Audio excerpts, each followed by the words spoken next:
Facebook live अलग होते हैं ना, जूम अलग होते हैं, पता नहीं क्या है। हाँ, स्वागत आप सभी का। दुष्यंत संग्रहालय भोपाल अपने रजत जयंती वर्ष समारोह मना रहा है। आज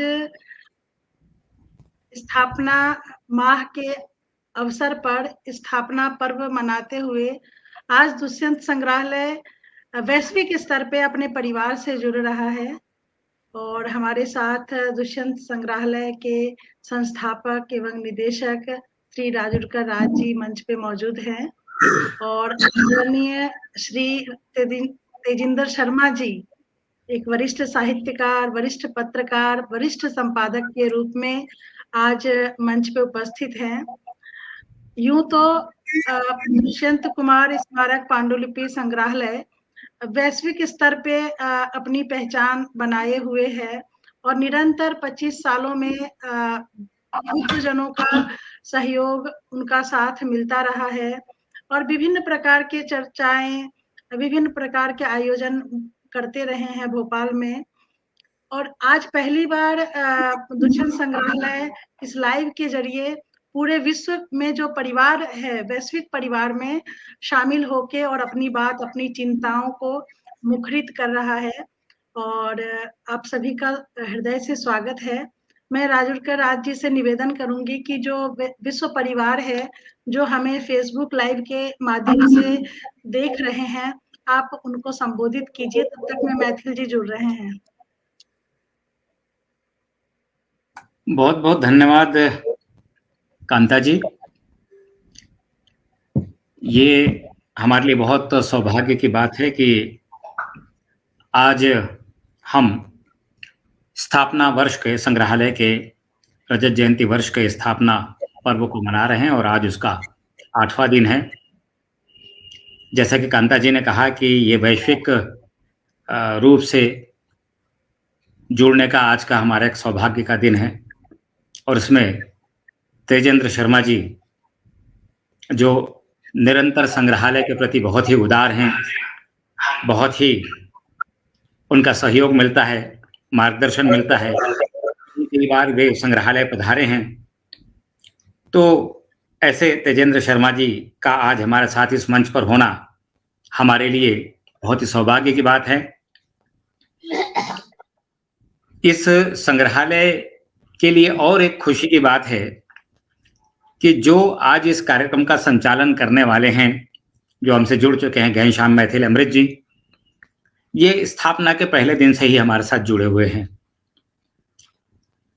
30 दिसंबर 1995 को जब 30 दिसंबर 1997 को जब इस संग्रहालय की स्थापना हुई, तब संस्थापक सदस्यों में एक घनश्याम मैथिल जी भी थे।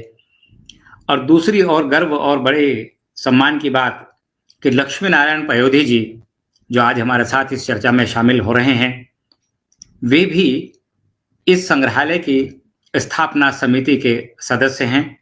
हम उनका भी स्वागत करते हैं, तेजेंद्र शर्मा जी का स्वागत करते हैं।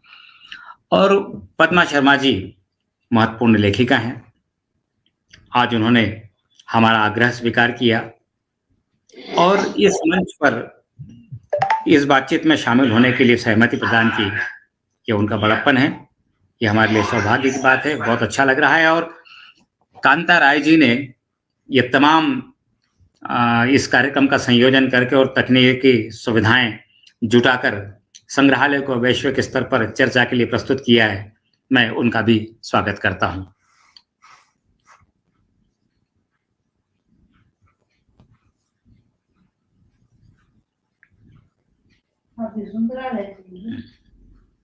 मैथिल जी नमस्कार, मेरी आवाज आ रही है सर? हाँ जी, आपकी आवाज मिल रही है। हाँ जी नमस्कार। हम मित्रों आज एक महत्वपूर्ण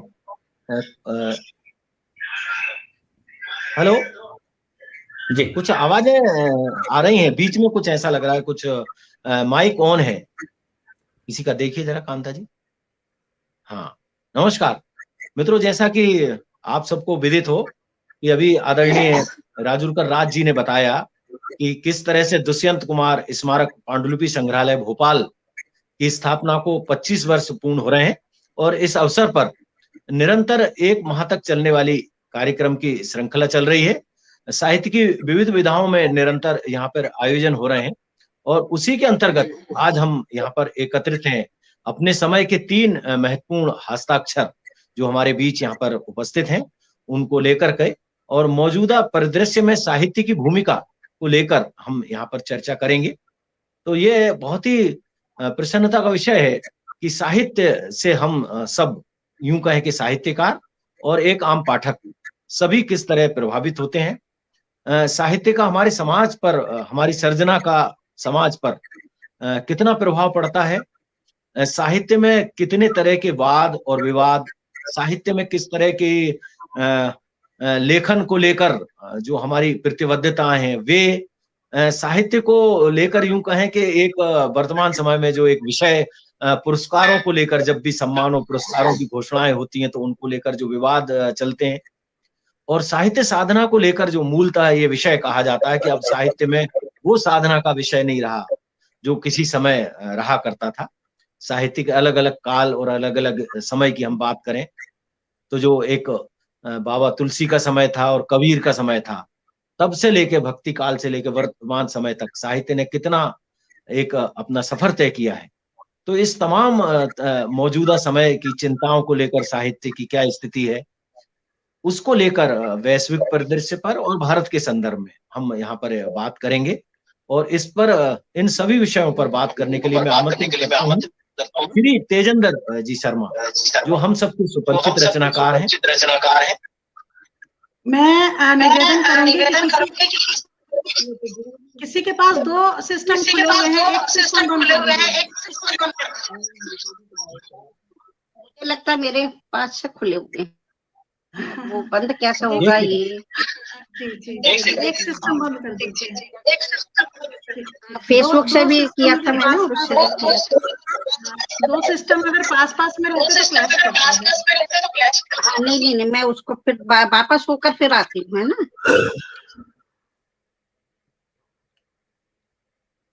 हेलो, स्वागत। हाँ स्वागत जी, नमस्कार। तो मित्रों, हम सर्वप्रथम 7 समंदर पार बैठे हुए तेजेंद्र जी, कहने को तो वो हमसे बहुत दूर हैं पर वो हमारे हृदय में हमारे पास रहते हैं। सचमुच हम उनकी मौजूदगी हमेशा अपने बीच महसूस करते हैं। कभी हमें ऐसा नहीं लगा कि वे हमसे दूर रहते हैं और निरंतर भारत की यात्रा पर भी वे आते रहते हैं। अपने समय के महत्वपूर्ण रचनाकार हैं, जैसा कि आप सब जानते हैं। हम उनकी कविता और कहानियों से, तमाम पत्र पत्रिकाओं के और अन्य माध्यमों से निरंतर रूबरू होते रहते हैं।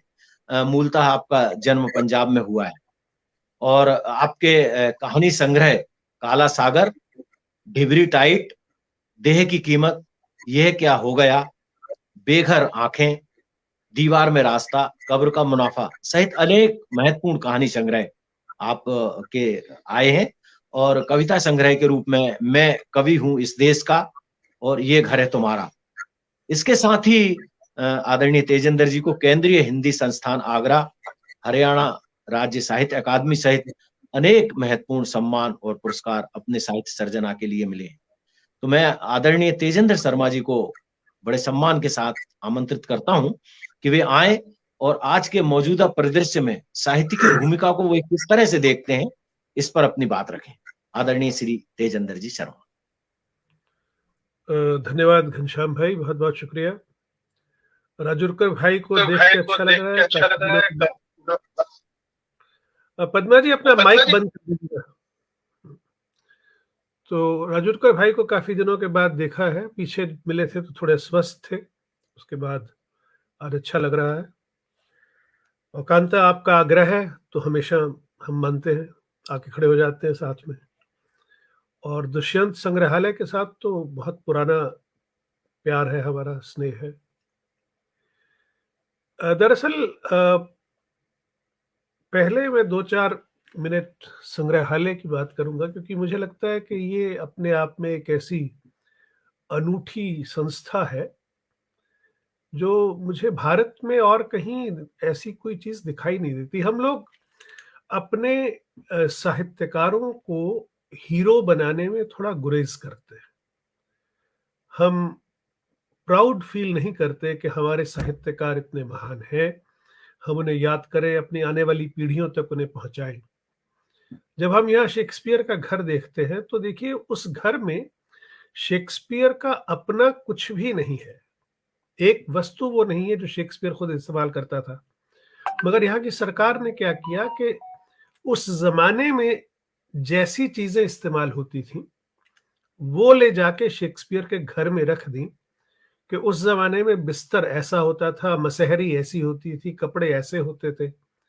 तो इससे ये हुआ कि जो युवा पीढ़ी है उन्हें शेक्सपियर के साथ जुड़ने का मौका मिला। इसी तरह कीट्स का घर है, वर्ड्सवर्थ का घर है, कॉलरिज का घर है, डिकेंस का घर है। जहां जहां संभावनाएं हैं, अपने अपने साहित्यकारों को उन्होंने हीरो बनाया है। ये कमिटमेंट मैंने भाई राजुरकर में देखा कि इन्होंने एक बात तय कर ली कि मुझे दुष्यंत संग्रहालय स्थापित करना है। अब कम वॉट में कुछ भी आ जाए, मुझे कोई दिक्कत नहीं है। दुष्यंत की तर्ज पे इन्होंने पत्थर उछाल दिया कि सुराख पैदा होगा ही होगा, मैं पैदा करके रहूंगा। और मैंने संग्रहालय को डेवलप होते हुए देखा है, कितनी छोटी सी जगह से कैसे आगे बढ़ा है। और दूसरी बात है निरंतरता की। ये संग्रहालय निरंतर सक्रिय रहता है, हमेशा कोई ना कोई साहित्यिक गतिविधि वहां होती रहती है। और एक तरह से भोपाल में सच्ची साहित्यिक गतिविधि जो है, जो किसी विचारधारा के दबाव की गतिविधि नहीं है, जो केवल विचार और साहित्य को लेके गतिविधियां होती हैं, वो इस संग्रहालय में होती है। और मेरा ख्याल है शायद ही कोई ऐसा साहित्यकार बड़ा छोटा होगा जो भोपाल आए और दुष्यंत कुमार स्मारक पांडुलिपि संग्रहालय को ना देखे। एक बात मैं भाई राजुरकर से कहना चाहूंगा, क्योंकि संस्था के नाम में पांडुलिपि संग्रहालय है, आपको बता दूं कि ये एक बहुत रेयर कमोडिटी होने वाली है। मुझे अपने हाथ से कोई कहानी लिखे हुए करीब 22 साल हो गए हैं। मैंने 22 साल से अपने हाथ से कोई कहानी नहीं लिखी, सब कंप्यूटर पर टाइप की है। तो आपको तो ये करना होगा कि जितने लोगों की पांडुलिपियां मिले उन्हें जरूर मंगाएं, रखें। और वो चीज जो कि एक ट्रेजर बनने वाली है, क्योंकि नई पीढ़ी को कहां पेन से लिखने की फुर्सत है या आदत है। सब लोग या तो टेलीफोन पे लिख रहे हैं, या आईपैड पे लिख रहे हैं, या लैपटॉप पे लिख रहे हैं। अब तो बड़ा कंप्यूटर भी गायब हो गया है। तो आपको हम जैसे लोगों को साथ जोड़ के, जैसे यहां भी अब जो प्रवासी हैं वो कहाँ हाथ से लिखते हैं, सब टाइप कर रहे हैं। तो हमारे संग्रहालय को बहुत एक ऐसी मिल सकती है, खजाना मिल सकता है कि हमारी पीढ़ी के लोग कम से कम जब शुरुआत की थी तो कलम से लिखा करते थे, तो उनके पास पांडुलिपियां जरूर होंगी। उन्हें मंगाया जाए और अपने संग्रहालय को और समृद्ध बनाया जाए। बहुत छोटी उम्र में दुष्यंत जी चले गए थे, और मैंने सुना है कि बहुत महान साहित्यकार ज्यादा जीते नहीं हैं। शैली 30 साल की उम्र में चले गए, कीट्स 26 साल की उम्र में चले गए, दुष्यंत कुमार 42 साल की उम्र में चले गए, ऐसे ही शैलेंद्र भी चले गए थे। तो ये लोग अपने पीछे इतनी सामग्री छोड़ गए हैं, इतना खजाना छोड़ गए हैं कि इन पर बाकायदा बातें होनी चाहिए, रिसर्च होनी चाहिए। और ये काम राजुरकर जी कर रहे हैं और पूरा परिवार कर रहा है इनका। इस पूरे परिवार ने इस मिशन को अपना ध्येय बना लिया है, और इसके लिए राजुरकर भाई मैं आपको धन्यवाद भी देता हूं और सलाम भी करता हूं कि आप बहुत महत्वपूर्ण काम कर रहे हैं। अब बात रही साहित्य की समाज के साथ जो इक्वेशन है वो क्या है। एक बात याद रखिएगा कि साहित्य कभी समाज को बदलता नहीं है, क्योंकि साहित्य एक एलिटिस्ट अप्रोच की चीज है। साहित्य की पहली शर्त है आपको लिखना और पढ़ना आना। अगर आप एक भाषा को लिख या पढ़ नहीं सकते तो आप उस चीज से जुड़ नहीं सकते। साहित्य हर आदमी के काम की चीज नहीं है। सिनेमा है, सिनेमा में लिखना और पढ़ना जरूरी नहीं है, केवल बोली को जानना जरूरी है। अगर आप केवल भाषा समझ सकते हैं तो सिनेमा से जुड़ सकते हैं। आप रिक्शा चलाते हैं, आप ऑटो रिक्शा चलाते हैं, आप टैक्सी चलाते हैं, आप बैंक के मैनेजर हैं, आप आईएएस ऑफिसर हैं, आप प्रधानमंत्री हैं, आप सब सिनेमा को समझ सकते हैं। तो साहित्य से ये अपेक्षा रखना कि वो समाज को बदल डालेगा, ये मेरे हिसाब से बहुत अधिक बोझ डाल रहे हैं हम साहित्य पर। साहित्य ऐसा करता नहीं है। साहित्य एक दिशा दिखाता है। जो लोग उस भाषा को समझते हैं, अब आज के परिदृश्य में आप सोचिए, जब हमने लिखना शुरू किया था तो हमारी 1100 किताबें पहले उसमें एडिशन में आया करती थी। उसमें से 100 किताबें पब्लिशर रखता था कि भाई फ्री में बांटने के लिए या रिव्यू के लिए, समीक्षा के लिए भेजनी है। 1000 किताबों का वो हिसाब करता था और उसी के ऊपर वो रॉयल्टी देता था। आज मैंने देखा है, पहले 500 हुई, फिर 300 हुई, उसके बाद अब तो 100 कॉपियां छापने लगे हैं पहले एडिशन में।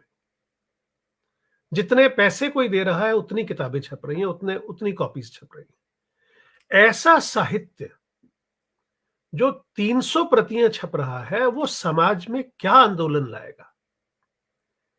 किसी भी साहित्य को समाज बदलने के लिए, आंदोलन लाने के लिए पाठक चाहिए।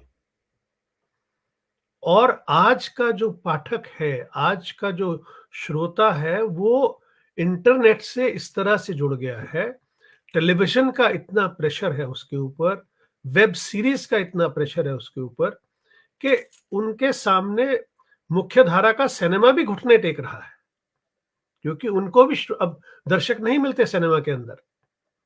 बहुत मुश्किल से कोई फिल्म हिट होती है, वरना बड़ी मुश्किल से फिल्में बन पा रही हैं। तो साहित्य से हमारी अपेक्षाएं अलग होनी चाहिए। साहित्य समाज को वो सॉफ्टर फीलिंग्स पैदा कर सकता है, वो सेंसिटिविटी पैदा कर सकता है कि जिससे समाज थोड़ा सेंसिटिव हो जाए। मगर अगर समाज में क्रांति लानी है, वो हमें प्योर साहित्य से अपेक्षा नहीं रखनी चाहिए। मगर उसके साथ साथ हुआ क्या है कि हिंदी में खास तौर पे कई दशकों तक साहित्य एक विचारधारा के दबाव में लिखा गया। अब जैसे मैं एक छोटे शहर में पैदा हुआ, कुछ थोड़े साल वहां रहा, उसके बाद मेरी सारी पढ़ाई दिल्ली में हुई, नौकरी बॉम्बे में हुई, मैं लंदन में रहता हूं। तो मैं अगर मजदूर और किसान पे लिखता हूं तो गलत लिखूंगा, क्योंकि ना मैंने मजदूर को उस तरह से महसूस किया है, ना किसान को किया है। मगर भाई, मैंने विमान को महसूस किया है। मैं एयर इंडिया में 22 साल नौकरी की, मैंने पूरी दुनिया को उसके माध्यम से देखा। तो मैं हिंदी को खेतों से निकाल के ब्रिटेन की संसद तक लाने का सपना देख सकता हूं। मैं हिंदी का वो विस्तार करना चाहता हूं और मैंने किया अपनी तरफ से। हमारी संस्था कथा यूके ने बहुत सारे कार्यक्रमों का आयोजन ब्रिटेन की संसद के हाउस ऑफ कॉमन्स और हाउस ऑफ लॉर्ड्स में किया। मेरा मानना यह है कि हम हिंदी को अगर दुनिया की कोने कोने तक ले जाना चाहते हैं तो हमें सबसे पहले यह भी तय करना होगा कि हमें साहित्य कौन सी हिंदी भाषा में लिखना है। देखिए, आपके पास बहुत से लेखक ऐसे मिलेंगे जो बहुत गर्व से कहते हैं, मेरे पास बोलियां हैं, मेरी हिंदी में अवधी है, मेरी हिंदी में भोजपुरी है, मेरी हिंदी में ब्रिज है। बहुत अच्छी बात है, बहुत खुशी की बात है कि आपकी हिंदी में ये सब है। मगर मैं ये पूछना चाहता हूं, अगर मैं ब्रिटेन के किसी अंग्रेज को, रशिया के किसी रूसी को, फ्रांस के किसी फ्रांसीसी को हिंदी पढ़ाना चाहूं तो कौन सी हिंदी पढ़ाऊं? मैं उसे किस हिंदी से परिचित कराऊं? क्योंकि वो तो हिंदी पढ़ना चाहता है। जो अंग्रेजी भाषा है वो चाहे न्यूजीलैंड में लिखी जाए, चाहे ऑस्ट्रेलिया में लिखी जाए, चाहे अमेरिका में लिखी जाए। हाँ, अमेरिका में स्पेलिंग्स थोड़े अलग हो सकते हैं, मगर एक्सप्रेशन वही है। वो जो 400 साल पुरानी बोलियां हैं उनका इस्तेमाल भाषा में नहीं करते। इससे क्या होता है कि भाषा की एक वैश्विकता बनती है। अगर हम चाहते हैं कि हिंदी सचमुच में वैश्विक भाषा बने तो हमें इस पे काम करना होगा। हमें हिंदी को एक वैश्विक स्वरूप देना होगा। अब जैसे एक लड़का है जो जर्मनी से हिंदी पढ़ के आता है, वो हमसे पूछता है कि भाई हमें कोई ऐसा उपन्यास बताइए जो पढ़ूं मैं। हम उसे मैला आंचल दे देते हैं या उसे जिंदगी नामा दे देते हैं। वो बेचारा पूरी जिंदगी उन 2 उपन्यासों को पढ़ नहीं पाएगा। वो उपन्यास खराब है, मैं ये नहीं कह रहा, मगर ऐसा है कि जैसे जैसे आगे बढ़ते हैं, देखिए हिंदी बहुत पुरानी भाषा है नहीं। जिस हिंदी में हम लिखते हैं वो तो 200 साल पुरानी भी नहीं है। तो जब एक नई भाषा डेवलप हो रही है, जब एक नई भाषा में साहित्य रचा जा रहा है, हिंदी केवल खड़ी बोली थी जो मेरठ के इलाके की थी। अगर हम आज की हिंदी जो दूरदर्शन पे बोली जाती है या जो हमारे कॉलेजेस में पढ़ाई जाती है, अगर हम उस हिंदी को लेते हैं तो हमें उसको एक वैश्विक स्वरूप देना जरूरी है, वरना हम केवल और केवल रीजनल बन के रह जाएंगे। आज भारत की स्थिति देखिए, भारत में एक मुख्य धारा की पत्रकारिता है जो अंग्रेजी की है, और एक भारत में रीजनल पत्रकारिता है, उसमें हिंदी भी आती है। भारत में हिंदी मुख्य धारा की पत्रकारिता नहीं है, उसे रीजनल कहते हैं। तो अगर हमें हिंदी को रीजनल से, क्षेत्रीय भाषा से बड़ा करना है तो उसे एक वैश्विक स्वरूप देना होगा। जब हम वो वैश्विक स्वरूप इस भाषा को दे पाएंगे, मुझे लगता है कि हमारा जो संग्रहालय है ये जरूर इस मिशन को पकड़ेगा कि हमें अपनी भाषा को वैश्विक बनाना है। अब तक क्या हो रहा है, हर विश्व हिंदी सम्मेलन में कहते हैं हिंदी को संयुक्त राष्ट्र की भाषा बनाना है। कौन सी हिंदी को, किस हिंदी को बनाना है और क्यों बनाना है, उससे क्या हासिल होगा? अगर हिंदी संयुक्त राष्ट्र की भाषा बन जाएगी, क्या हिंदी उससे भारतीय संसद की भाषा बन जाएगी? क्या भारतीय संसद की पहली भाषा हिंदी है? आज तक तो नहीं है। यह कहा गया है कि जब तक हिंदी में काम करना संभव नहीं होगा तब तक काम अंग्रेजी में होता रहेगा, और वो आज तक संभव नहीं हुआ। तो ये संभव क्यों नहीं हो रहा? हिंदी बैलगाड़ी पर बैठकर क्यों चल रही है भारत में? हिंदी को विमान कब मिलेगा ताकि वो जल्दी से दूसरे देशों में पहुंच सके?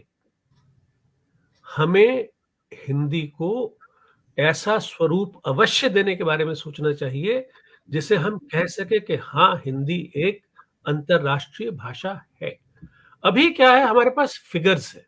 अंग्रेजी में एक कहावत है, there are statistics, more statistics and blatant lies.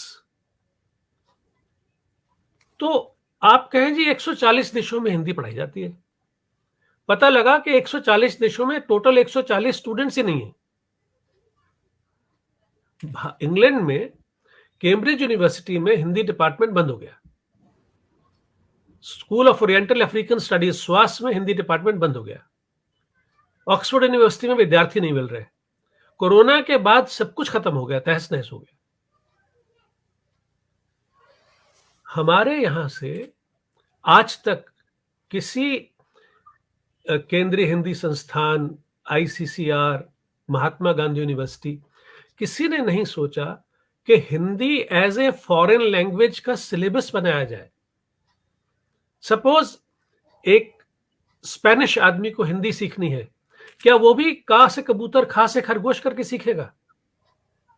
उसे तो स्पेनिश आती है, उसे बाकी शब्द तो आते नहीं है। वो अगर कबूतर की शक्ल देखेगा तो स्पेनिश में उसका नाम लेगा, का से कबूतर नहीं कहेगा।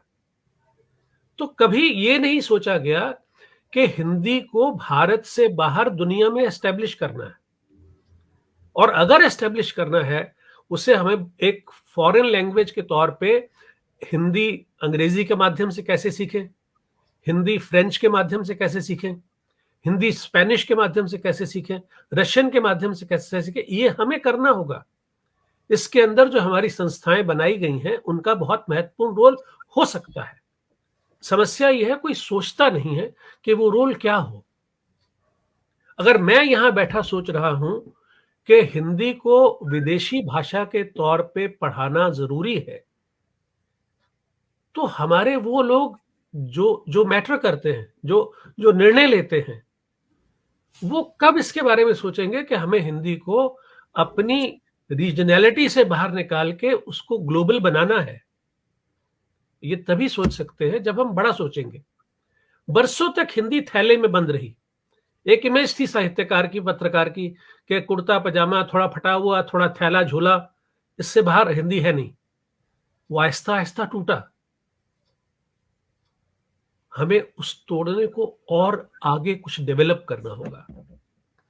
जो साहित्य है उसमें वैश्विक विषय लाने में हमने बहुत महत्वपूर्ण काम किया है, क्योंकि हम लोग जिन देशों में रहते हैं हमने वहां के थीम हिंदी साहित्य को दिए हैं। समस्या ये है कि हिंदी में क्योंकि किताबें छपती कम हैं, तो इसलिए पढ़ी भी कम जाती है, उन पे चर्चा भी कम होती है।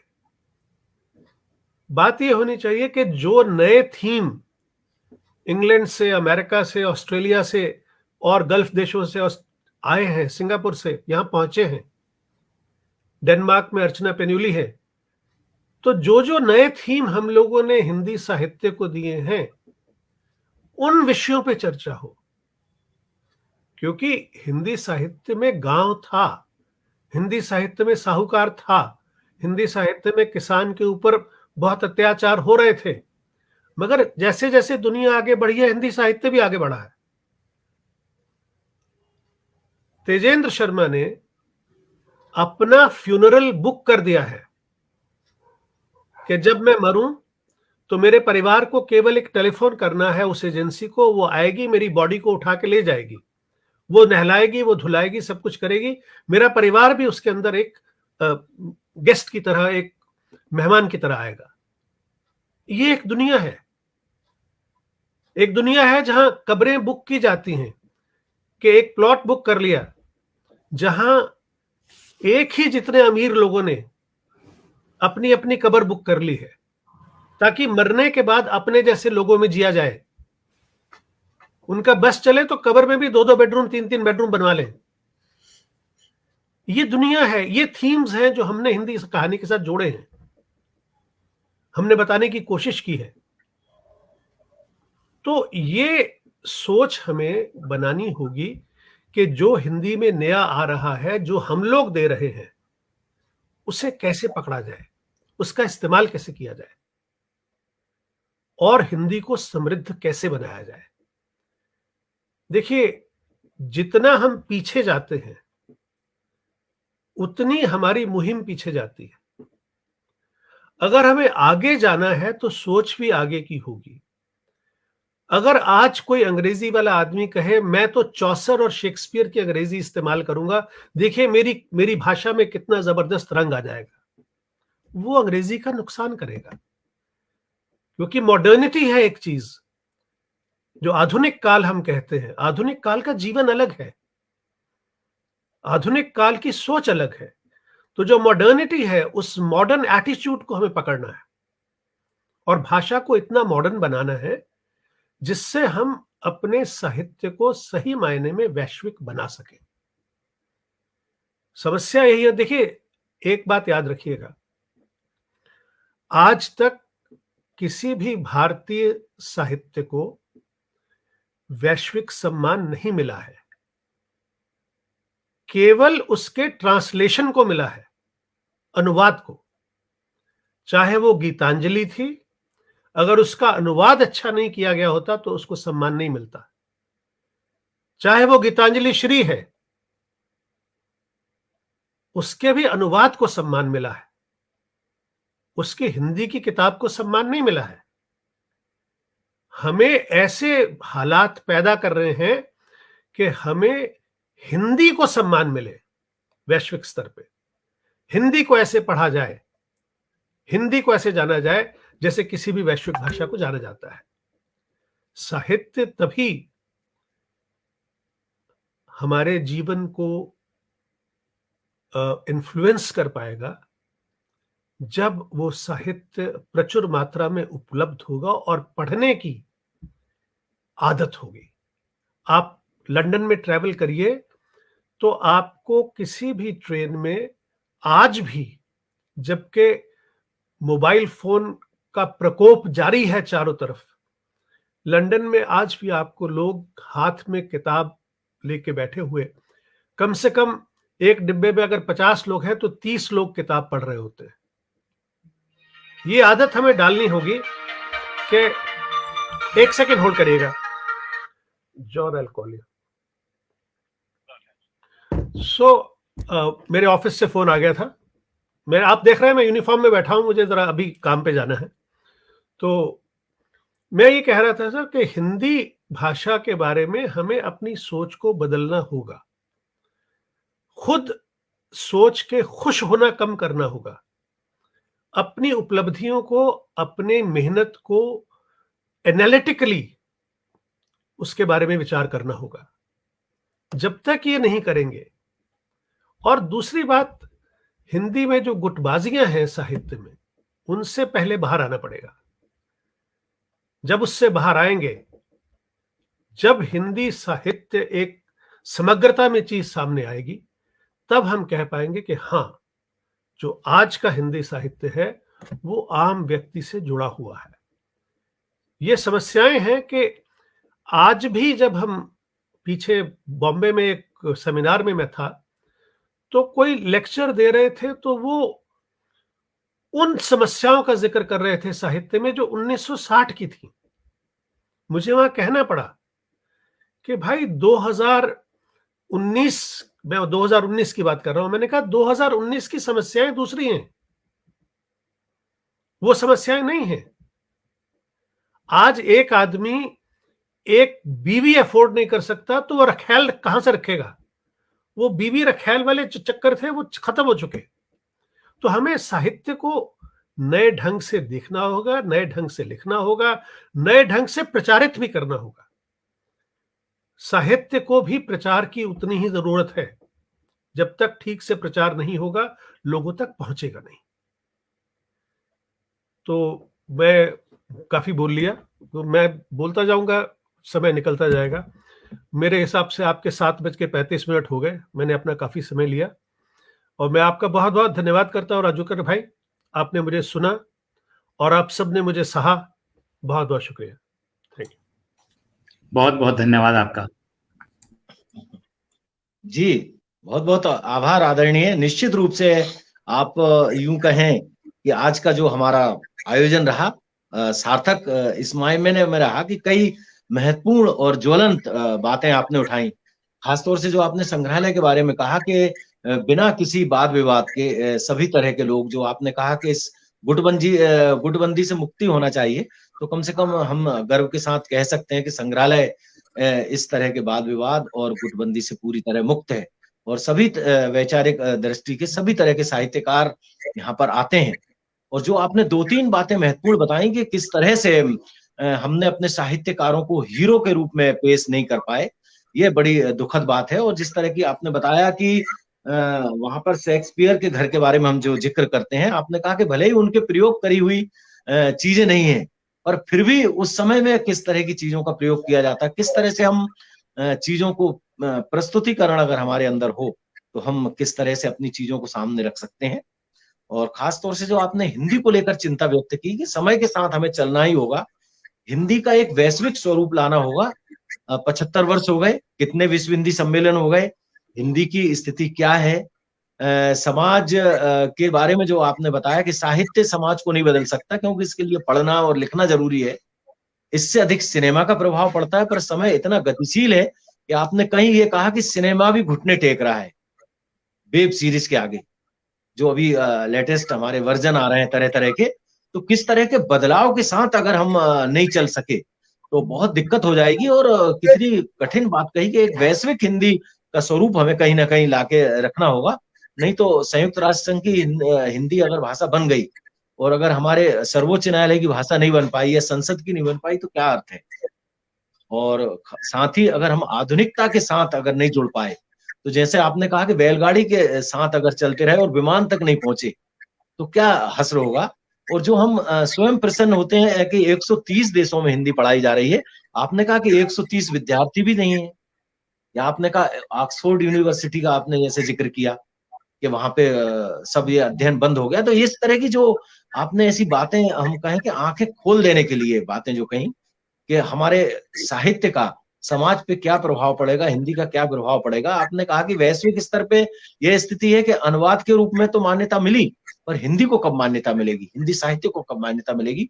ये सब चीजें निश्चित रूप से आंखें खोल देने वाली हैं। और ये सब बातें कहीं ना कहीं हम ये कह सकते हैं कि केवल और केवल तेजेंद्र जी ही कह सकते थे हमसे। हम एक बार बहुत बहुत आभारी हैं कि कम से कम मौजूदा परिदृश्य पे जो आपने बातें रखी हैं वो बहुत ही ज्वलंत और बहुत ही यूं कहें कि विस्फोटक, और निश्चित रूप से इससे हमें बहुत कुछ सीखने को मिला है। और इन बातों से और भी बातें निकलेंगी और कुछ शायद रास्ते भी निकलते हैं जब हम बात करते हैं, और शायद इस तरह की परिचर्चाओं का यही हमारा उद्देश्य भी होता है। मैं एक बार संग्रहालय की ओर से आपका बहुत बहुत अभिनंदन और प्रणाम करता हूँ। भाई और रघुवीर, मित्रों, मैं छुट्टी लूंगा आपसे, कोई मुझे काम पे निकलना है और मेरे जी जी ऑफिस जी से बिल्कुल, है, आप मुझे प्लीज जी बुरा नहीं मानिएगा। Thank you. जी जी जी, बहुत धन्यवाद, आपने इतना समय जी, दिया, हमारे लिए बहुत प्रणाम। महत्वपूर्ण है। बहुत धन्यवाद। बहुत महत्वपूर्ण बातें हुई, आदरणीय, नमस्कार। अब मित्रों, इसी तरह से जैसे तेजेंद्र शर्मा जी ने अपनी बात रखी, और जैसा कि आप सब जानते हैं हमारे दूसरे महत्वपूर्ण वार्ताकार लक्ष्मी नारायण जी पयोधी हमारे बीच उपस्थित हैं। और जैसा कि पूर्व में राजुरकर जी ने बताया था कि जब दुष्यंत संग्रहालय की स्थापना हुई, उस समय के जो संस्थापक सदस्य के रूप में आदरणीय पयोधी जी, और आपने देखा होगा इस सफर में, इस दौरान कितने लोग आए और कितना मतलब मन भीग जाता है कि 13 हमारे साथी हैं जिनके नाम से तो हम स्मृति पुरस्कार ही दे रहे हैं। कितने मित्र हमें छोड़ के चले गए इस सफर में, और कुछ जो मित्र हैं वे होकर भी हमसे एक तरह से यूं कहें, जब अविभाजित मध्य प्रदेश था, कुछ लोग छत्तीसगढ़ चले गए और कुछ लोग भोपाल में भी उपस्थित रह के अन्य अन्य कारणों से हमसे नहीं जुड़ पा रहे हैं। पर उनमें से एक महत्वपूर्ण हमारे सदस्य हैं लक्ष्मी नारायण जी पयोधी। निरंतर वे भोपालपट्टनम से यहाँ भोपाल पधारे, और संयोग की बात है कि जब वे, बहुत अच्छा लगता है मुझे कि जब समझ झरोखा का संपादन उन्होंने पयोधी जी ने प्रारंभ किया था, और यूं कहें कि हम तब से जब पयोधी जी जुड़े और लगातार उनके काम को देखा है। एक सोमारू उनकी बहुत ही चर्चित कृति है।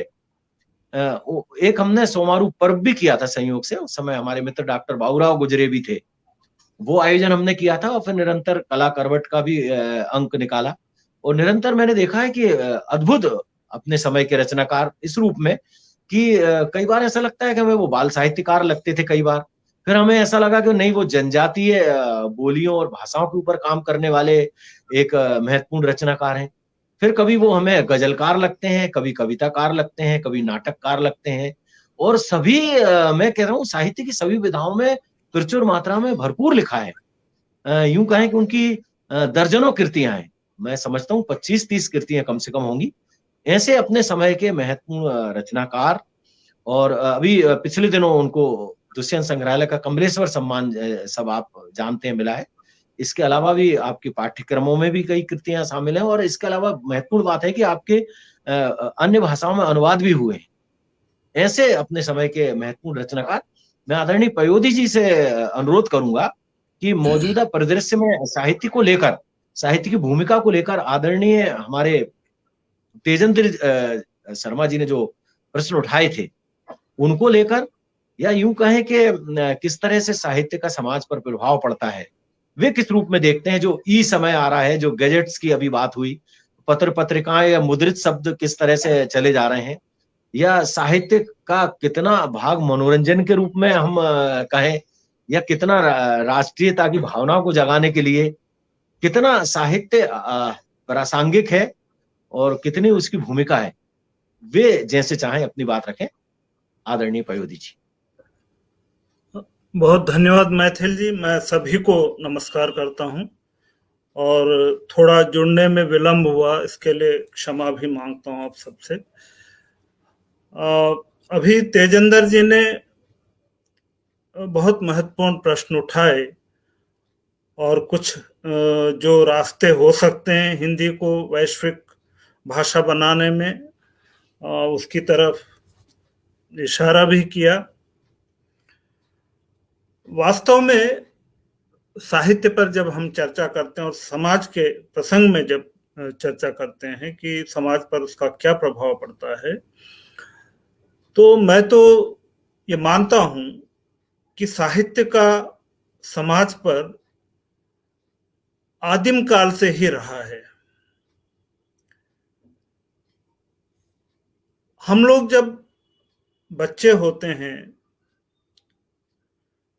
तब से ही साहित्य से हमारा सरोकार जुड़ता है, संबंध जुड़ता है। लोरियां हैं, कथाएं हैं जो हम बचपन में सुनते हैं, वहीं से साहित्य हमारा सहयात्री बन जाता है। भाषा वो वैश्विक हो पाई या नहीं हो पाई, यह एक नितांत अलग मसला है, एक अलग मुद्दा है। मैं साहित्य से इसको उतने महत्व के साथ जोड़कर इसलिए नहीं देखता कि हमारा देश एक बहुभाषी देश है। जैसा कि तेजेंद्र से भी बोल रहे थे कि यहाँ तो बोलियां भी हैं और सैकड़ों बोलियां हैं और उन बोलियों की एक बहुत लंबी परंपरा है। हमने हिंदी में जितना लिखा नहीं होगा, हमारी हिंदी के पास जितना साहित्य नहीं होगा, उससे अधिक समृद्ध तो हमारी बोलियां हैं। मैं पिछले 45 वर्षों से जनजातियों के बीच में काम कर रहा हूं, उनकी बोलियों को लेकर, उनके साहित्य को लेकर मेरा थोड़ा बहुत संपर्क रहा है और एक निरंतरता में उनके साथ काम करता रहा हूं। और उनके बीच में रहते हुए भी, जैसे कि मैथिल जी ने बताया कि बस्तर से आया हूं मैं, भोपालपट्टनम से, तो जनजातियों के बीच में विकसित होते हुए, अपने स्वयं को विकसित करते हुए, मैंने ये देखा है कि उनके पास तो अपार संपदा है साहित्य की, भले वो मौखिक रूप में है, और वो हम हजार ही क्यों कहें, लाखों वर्षों से वो पीढ़ी दर पीढ़ी वो साहित्य हमारे पास यात्रा करता हुआ आया है। तो प्रत्येक समय में साहित्य की भूमिका रही है और बहुत महत्वपूर्ण भूमिका रही है, और उसका प्रभाव प्रत्यक्ष न सही लेकिन परोक्ष रूप से बहुत गहरा पड़ता है। ये इसमें कोई दो मत या दो राय नहीं हो सकते।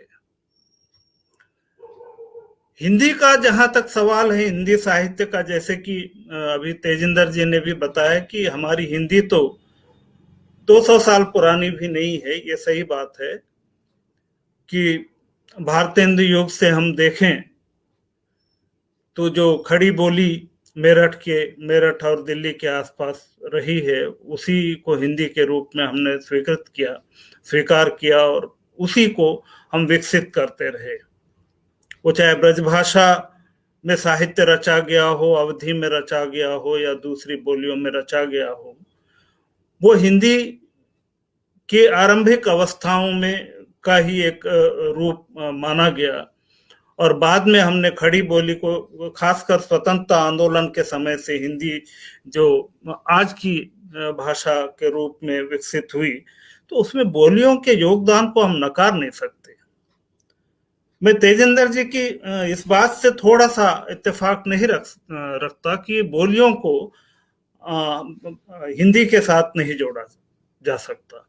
कोई भी भाषा तब तक समृद्ध नहीं होती जब तक कि दूसरी भाषाओं के शब्दों को वो अंगीकार नहीं करती। हर भाषा को दूसरी भाषा के शब्दों को लेना ही पड़ेगा। आज की हिंदी जो पत्रकारिता की हिंदी है, उसमें देखिए आप अंग्रेजी के कितने शब्द आ गए हैं और धड़ल्ले से इस्तेमाल हो रहे हैं।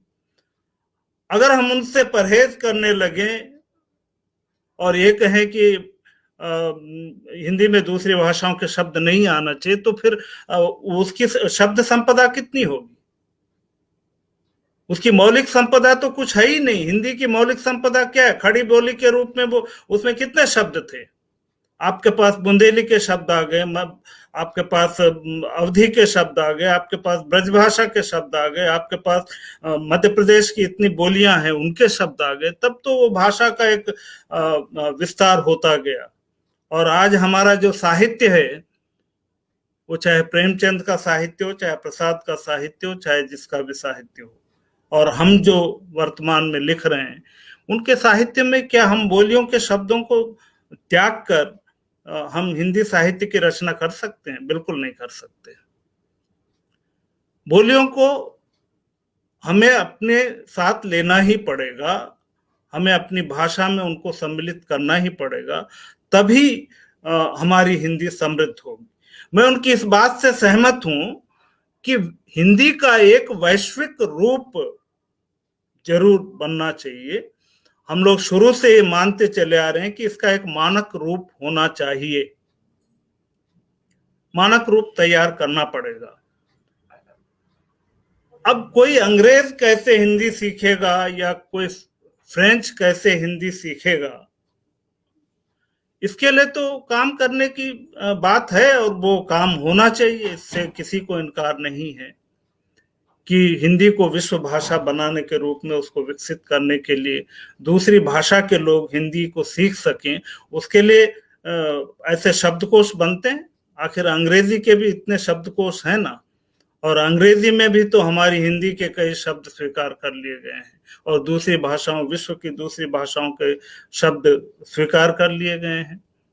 तो हिंदी को भी इसी रूप में विकसित तो करना पड़ेगा। और जैसे कि विषय रखा गया है कि मौजूदा परिदृश्य में साहित्य की क्या भूमिका है, तो साहित्य की भूमिका हमेशा ही महत्वपूर्ण रही है समाज के लिए। एक बहुत जो वाक्य है, बहुत प्रचलित वाक्य है कि साहित्य तो समाज का दर्पण होता है, और उसी दर्पण को हम सामने रखने की कोशिश करते हैं। परिस्थितियां बदलती हैं, समय के साथ हमेशा परिस्थितियां बदलती रही हैं, और परिस्थितियों को रेखांकित करने का काम ही साहित्य करता है। मौजूदा परिस्थितियां निश्चित रूप से पिछले दशक की परिस्थितियों से अलग हैं, और आने वाले समय की परिस्थितियां आज की परिस्थितियों से अलग होंगी, ये तय है। और उस काल का जो साहित्यकार होगा, उस समय जो साहित्यकार उस यात्रा में शामिल है, वो उन्हीं परिस्थितियों को रेखांकित करने का काम करेगा, जैसा कि हम लोग कर रहे हैं। मैं मानता हूं कि परिस्थितियां कभी भी मनुष्य के अनुकूल नहीं होती हैं। हर समय की अपनी चुनौतियां होती हैं, और उन चुनौतियों से सामना करने का काम ही साहित्यकार करता है। साहित्यकार के लिए कभी परिस्थितियां अनुकूल नहीं होती। अनुकूल समय में तो वो कुछ लिख ही नहीं पाएगा। हमेशा प्रतिकूल परिस्थितियों से ही वो लड़ता है साहित्यकार, उन्हीं पर नजर रखता है। हमारे समकाल में ऐसी कौन सी परिस्थितियां हैं जो मनुष्यता के खिलाफ है, तो उन्हीं को रेखांकित करने का काम मैं करूंगा। मैं अपने साहित्य में बहुत मीठे सपने ही थोड़ी दिखाऊंगा, मैं अपने साहित्य में उन विद्रूपों को भी दिखाऊंगा जो समाज में उपस्थित हैं, और वही मेरा मूल दायित्व है। साहित्यकार, मैं ये मान के चलता हूं कि वो तो एक जिसको अंग्रेजी में वॉच डॉग कहते हैं उसकी तरह होता है। वास्तव में समाज में क्या चल रहा है, व्यवस्था में क्या चल रहा है, व्यवस्था कहाँ समाज के साथ या समाज के शुभ में काम कर रहा है, व्यवस्था कहाँ समाज के विरुद्ध काम कर रहा है, कौन सी परिस्थितियां जो समाज के खिलाफ जा रही हैं वो सत्ता द्वारा पैदा की गई हैं या समाज द्वारा पैदा की गई हैं, उन्हीं पर नजर रखने का काम साहित्यकार करता है। और तभी वो समाज के लिए उपयोगी साहित्य की रचना भी करता है। मैं मान के चलता हूं कि मौजूदा समय में भी साहित्य अपनी सही भूमिका में है। यह अलग बात है कि उसमें कई प्रकार की धाराएं हो सकती हैं, जैसे कि तेजेंद्र जी भी बता रहे थे कि धाराओं में पहले से ही साहित्य बटा रहा है, कहीं वाम पंथ है, कहीं दक्षिण पंथ है, कहीं कोई पंथ है। लेकिन मुझे लगता है कि साहित्यकार को किसी पंथ में शामिल होने की बजाय स्वतंत्र रूप से एक दृष्टा की भांति उसे समाज पर और व्यवस्था पर नजर रखनी चाहिए, और जहां भी कमी दिखती है उसे बहुत ही ईमानदारी के साथ उसे अभिव्यक्त करना चाहिए, उसे रेखांकित करना चाहिए। जहां हम व्यवस्था के साथ एक दुरभिसंधि करके साहित्यकार जब भी चलता है तो वो समाज के साथ धोखा करता है, वो समाज के प्रति ईमानदार नहीं रहता। इसलिए जो साहित्य की भूमिका जिसने चुनी है, साहित्यकार होने की भूमिका जिसने चुनी है, उसको निश्चित रूप से व्यवस्था के सामने खड़ा होकर, समाज के सामने खड़ा होकर उस पर बारीक नजर रखनी होगी। और जहां भी मनुष्यता के खिलाफ कोई घटना घट रही है, कोई बात हो रही है, कोई षड्यंत्र हो रहा है, उसे उजागर करने का काम बहुत ही ईमानदारी के साथ साहित्यकार को करना चाहिए। ये अलग बात है कि व्यवस्था के साथ होने में बहुत सारे फायदे हो सकते हैं, पहले भी होते रहे हैं। कई लोग दरबार में रहना पसंद करते थे और कई लोग तुलसीदास की तरह दरबार में जाना पसंद नहीं करते थे। तो जो दरबार में जाता है तो वो दरबार की खिलाफत तो नहीं कर सकता, उसकी आलोचना नहीं कर सकता। आप दरबार की आलोचना या व्यवस्था की आलोचना व्यवस्था के सामने खड़े होकर ही कर सकते हैं, उसकी गोद में बैठ के नहीं कर सकते। तो मैं ये मान के चलता हूं कि जो तटस्थ साहित्यकार होता है, जो केवल वॉचडॉग का काम करता है, वो हमेशा समाज और व्यवस्था पर बराबर अपनी पैनी दृष्टि रखता है और उसके जो विद्रूप हैं, उसकी जो कमियां हैं, उसकी जो कमजोरियां हैं, उनको रेखांकित करता है, समाज के सामने रखता है। उसी का प्रभाव समाज पर पड़ता है और समाज में जो भी बदलाव आता है, ऐसा ही जो साहित्य होता है, जो समाज के लिए हितकर होता है, उससे उसमें बदलाव आता है और एक अच्छे समाज का निर्माण होने लगता है। मुझे लगता है कि हम लोग जो भी लिख रहे हैं, अब अगर बात ये हो कि जो मानक हिंदी है उसका रूप ही अब तय नहीं हुआ है, जैसे कि अभी चर्चा हो रही थी, तो यदि उससे बाहर कोई साहित्य रचा जा रहा है वो किसी काम का नहीं है, या उसमें उसको अगर विश्व स्तर पे सम्मान नहीं मिल रहा है तो वो प्रतिष्ठित नहीं है, तो इसको लेके विचार किया जा सकता है कि क्या हमें तब तक इंतजार करना चाहिए कि जब तक कोई मानक भाषा तैयार नहीं होती और विश्व में जिसकी प्रतिष्ठा नहीं होती, और जब तक हम उस विश्व में प्रतिष्ठित भाषा में नहीं लिखेंगे तब तक हमारा साहित्य सम्मानित नहीं हो पाएगा। साहित्य किसी सम्मान के लिए तो नहीं रचा जाता ना। साहित्य तो एक समाज को दिशा देने के लिए साहित्य की रचना होती है। ये साहित्यकार का दायित्व नहीं है कि वो वैश्विक भाषा किस तरह से तैयार करे, उसके लिए दूसरे लोग होते हैं। वो भाषा का मानकीकरण करने वाले लोग दूसरे हैं। वो साहित्यकार हो ये जरूरी नहीं है। साहित्यकार भी हो सकता है, लेकिन साहित्यकार ही हो ये जरूरी नहीं है। साहित्यकार तो अपने विचारों की अभिव्यक्ति करता है। वर्तमान में उसके पास जो भाषा है उसी भाषा में अपने विचारों की अभिव्यक्ति करेगा। तो मौजूदा समय में साहित्य अपनी सही भूमिका में है। जो लोग भी ईमानदारी के साथ लिख रहे हैं, बिना किसी लाभ लोभ के, वो सही दिशा में लिख रहे हैं और उनसे समाज को बराबर प्रेरणा भी मिल रही है। विचार कभी भी निरर्थक नहीं होते। विचार हमेशा देश को और समाज को दिशा देने का काम करते हैं। यदि प्लेटो ने ये कहा था कि कवियों को देश निकाला देना चाहिए क्योंकि वे विचारों को फैलाते हैं, और जब नागरिक विचारवान हो जाएगा, नागरिक जागरूक हो जाएगा, तो वो सत्ता से विद्रोह भी कर सकता है। इसलिए कवियों को देश निकाला देना चाहिए, ये प्लेटो ने कहा था। और उनके शिष्य अरस्तु ने यह कहा था कि कवियों की क्या भूमिका है, कवि किस प्रकार से समाज को दिशा देने का काम करते हैं।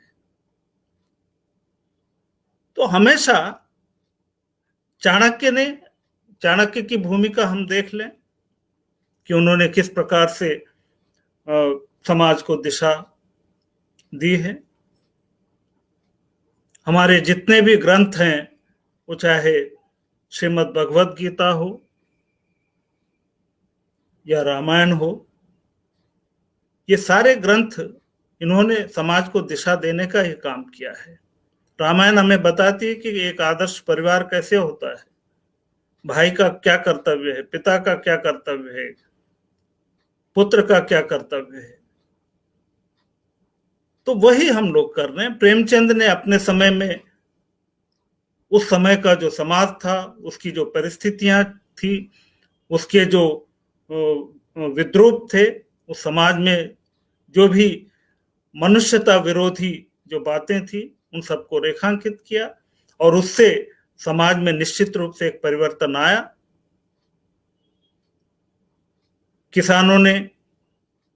किसानों को अपने अधिकारों के प्रति एक ज्ञान हुआ।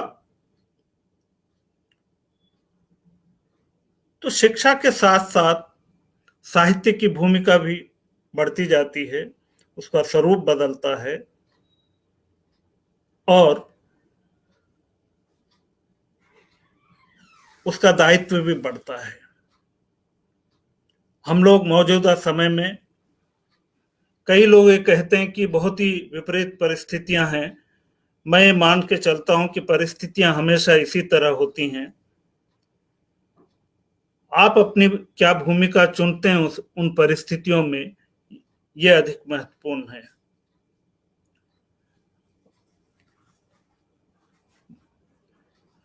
मैं सोचता हूं कि इस संक्षिप्त अपने वक्तव्य में मुझे जो कहना था वो ठीक प्रकार से कह पाया। आपने मुझे आमंत्रित किया। मैं राजुरकर जी और दुष्यंत संग्रहालय को बहुत बधाई देता हूं कि वो अपने रजत वर्ष में इस प्रकार की जो आयोजनों की श्रृंखला है उसके मार्फत एक अच्छा संदेश दे रहे हैं, एक महत्वपूर्ण काम कर रहे हैं। एक वैचारिक अनुष्ठान है, उसमें मेरे जैसे बहुत छोटे से रचनाकार को आपने आमंत्रित किया। मैं आपका बहुत बहुत आभार व्यक्त करता हूँ। धन्यवाद। आपका बहुत बहुत धन्यवाद। धन्यवाद आदरणीय पयोधी जी। ये किसी विमर्श को हम यूं समझ सकते हैं कि अपन एक तरह से पूर्वी ढंग से किसी बात को रखना और दूसरे छोर पे पश्चिमी ढंग से बात रखना। और निश्चित रूप से जो श्रोता यहाँ पर उपस्थित हैं मंच पर, मैं लगातार देख रहा हूँ उषा सक्सेना जी अपनी निरंतर टिप्पणियां दे रही हैं, डॉक्टर क्षमा पांडे जी यहाँ पर उपस्थित हैं, डॉक्टर रंजना शर्मा है, और रेणुका सिंह जी, संध्या शुक्ला जी, सीमा जी और गोकुल सोनी जी, विजय विक्रम सिंह जी लगातार आपके उद्बोधन के बीच में अपनी बात रखते जा रहे हैं। जैसा कि आपने कहा कि साहित्य का बड़ा महत्वपूर्ण सरोकार है हमसे, और माँ की लोरी से लेकर जीवन में हर जगह, और खासतौर से आपने कहा कि भाषाओं को बोलियों से अलग करके नहीं देखा जा सकता। और जो आपने महत्वपूर्ण जो बात मुझे यूं लगी, जो आपने कहा कि हमारे यहाँ श्रीमद् भागवत गीता है या रामायण है, या हम जो कबीर को घर घर गाते हैं, या रैदास जो हमें याद है, या मीरा हमें याद है, भक्तिकालीन कवि नहीं है, वर्तमान के भी बहुत से, हमें तो यूं कहें कि हमारी ऐसा नहीं कि नई पीढ़ी, मैं अपना ही कह रहा हूँ, हमें तो बैरागी जी तक की कविताएं याद है, और हमें मुंशी प्रेमचंद की 300 में से कम 50 कहानियां याद हैं। आप जिस कहानी का कहेंगे हम कंठस्थ आपको सुना देंगे। तो ऐसा नहीं, उसका बड़ा महत्व है साहित्य का। और जहां तक तेजेंद्र जी की जो चिंता है वैश्विक रूप में हिंदी को स्थापित करने की, वो एक अपनी अलग तरह की चिंता है। और कम से कम पुरस्कार को लेकर अगर हम बात करें तो मेरा अपना ऐसा मानना है कि नोबेल पुरस्कार भले गीतांजलि को मिला हो या किसी भी हमको वैश्विक स्तर पर मान्यता, पर हम ये कहें कि हमको तो नोबेल पुरस्कार शांति का महात्मा गांधी को भी नहीं मिला, अगर आप देखते हो। और हमको, मैं नहीं समझता कि जन पुरस्कार, अब जैसे हम रामायण की बात करें या कबीर की बात करें हम, तो वो तो जन चेतना के कवि हैं, घर घर के कवि हैं, भले नोबेल पुरस्कार नहीं मिला हो। और नोबेल पुरस्कार किसी को मिल भी जाए तो ये पुरस्कार की फिर वही नीति और रणनीति कि किस तरह से पुरस्कार दिए जाते हैं, वैश्विक स्तर पे किस तरह की सोच काम करती है, वो एक बड़ा लंबे विवाद का विषय सदैव रहा है।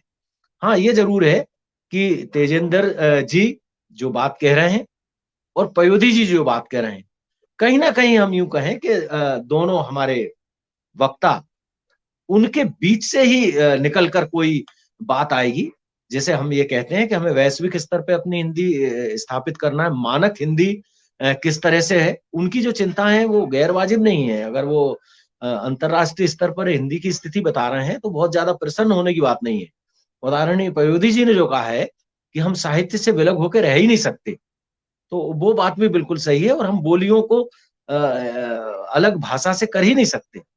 और निश्चित रूप से माँ की लोरी से लेकर हमारे विवाह के आयोजन हो, हमारे गृह प्रवेश के आयोजन हो, हमारे जिस तरह के मतलब अंत समय तक हम कहीं ना कहीं हमारे गीतों से, हमारे दादा नानी नानियों की कहानी, उनसे कहीं ना कहीं वो साहित्य का कोई ना कोई स्वरूप हमारे बीच मौजूद है।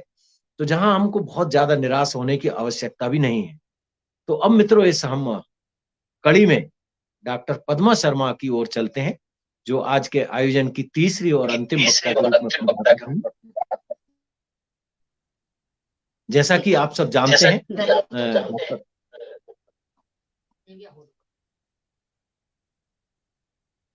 डॉक्टर पद्मा शर्मा जी के बारे में आपको बता रहे कि वे पद्मा जी का माइक मैं अभी म्यूट कर रही हूँ, जब वो बोलेंगी तब हम लोग कोई नहीं बोलेंगे जी। अभी आप कह लीजिए, उसके बाद जी जी जी। तो मैं कुछ नहीं, मैं केवल इतना कह रहा हूँ कि हम पद्मा शर्मा जी से परिचित हैं। वे उच्च शिक्षा विभाग में, जैसा कि आप जानते हैं, कि सहायक प्राध्यापक के रूप में काम कर रही हैं। तो निश्चित रूप से आप उनकी एक दृष्टि जो है, एक आलोचकीय दृष्टि है और एक समीक्षात्मक दृष्टि वे रखती हैं। कविता, कहानी, साहित्य, वार्ता और विविध विधाओं में वे निरंतर सृजन कर रही हैं। और रेत का घरौंदा, जल समाधि तथा अन्य कहानियां उनकी महत्वपूर्ण कृतियां प्रकाशित होकर हमारे सम्मुख आ चुकी हैं। पाठकों का उनको भरपूर स्नेह मिला है।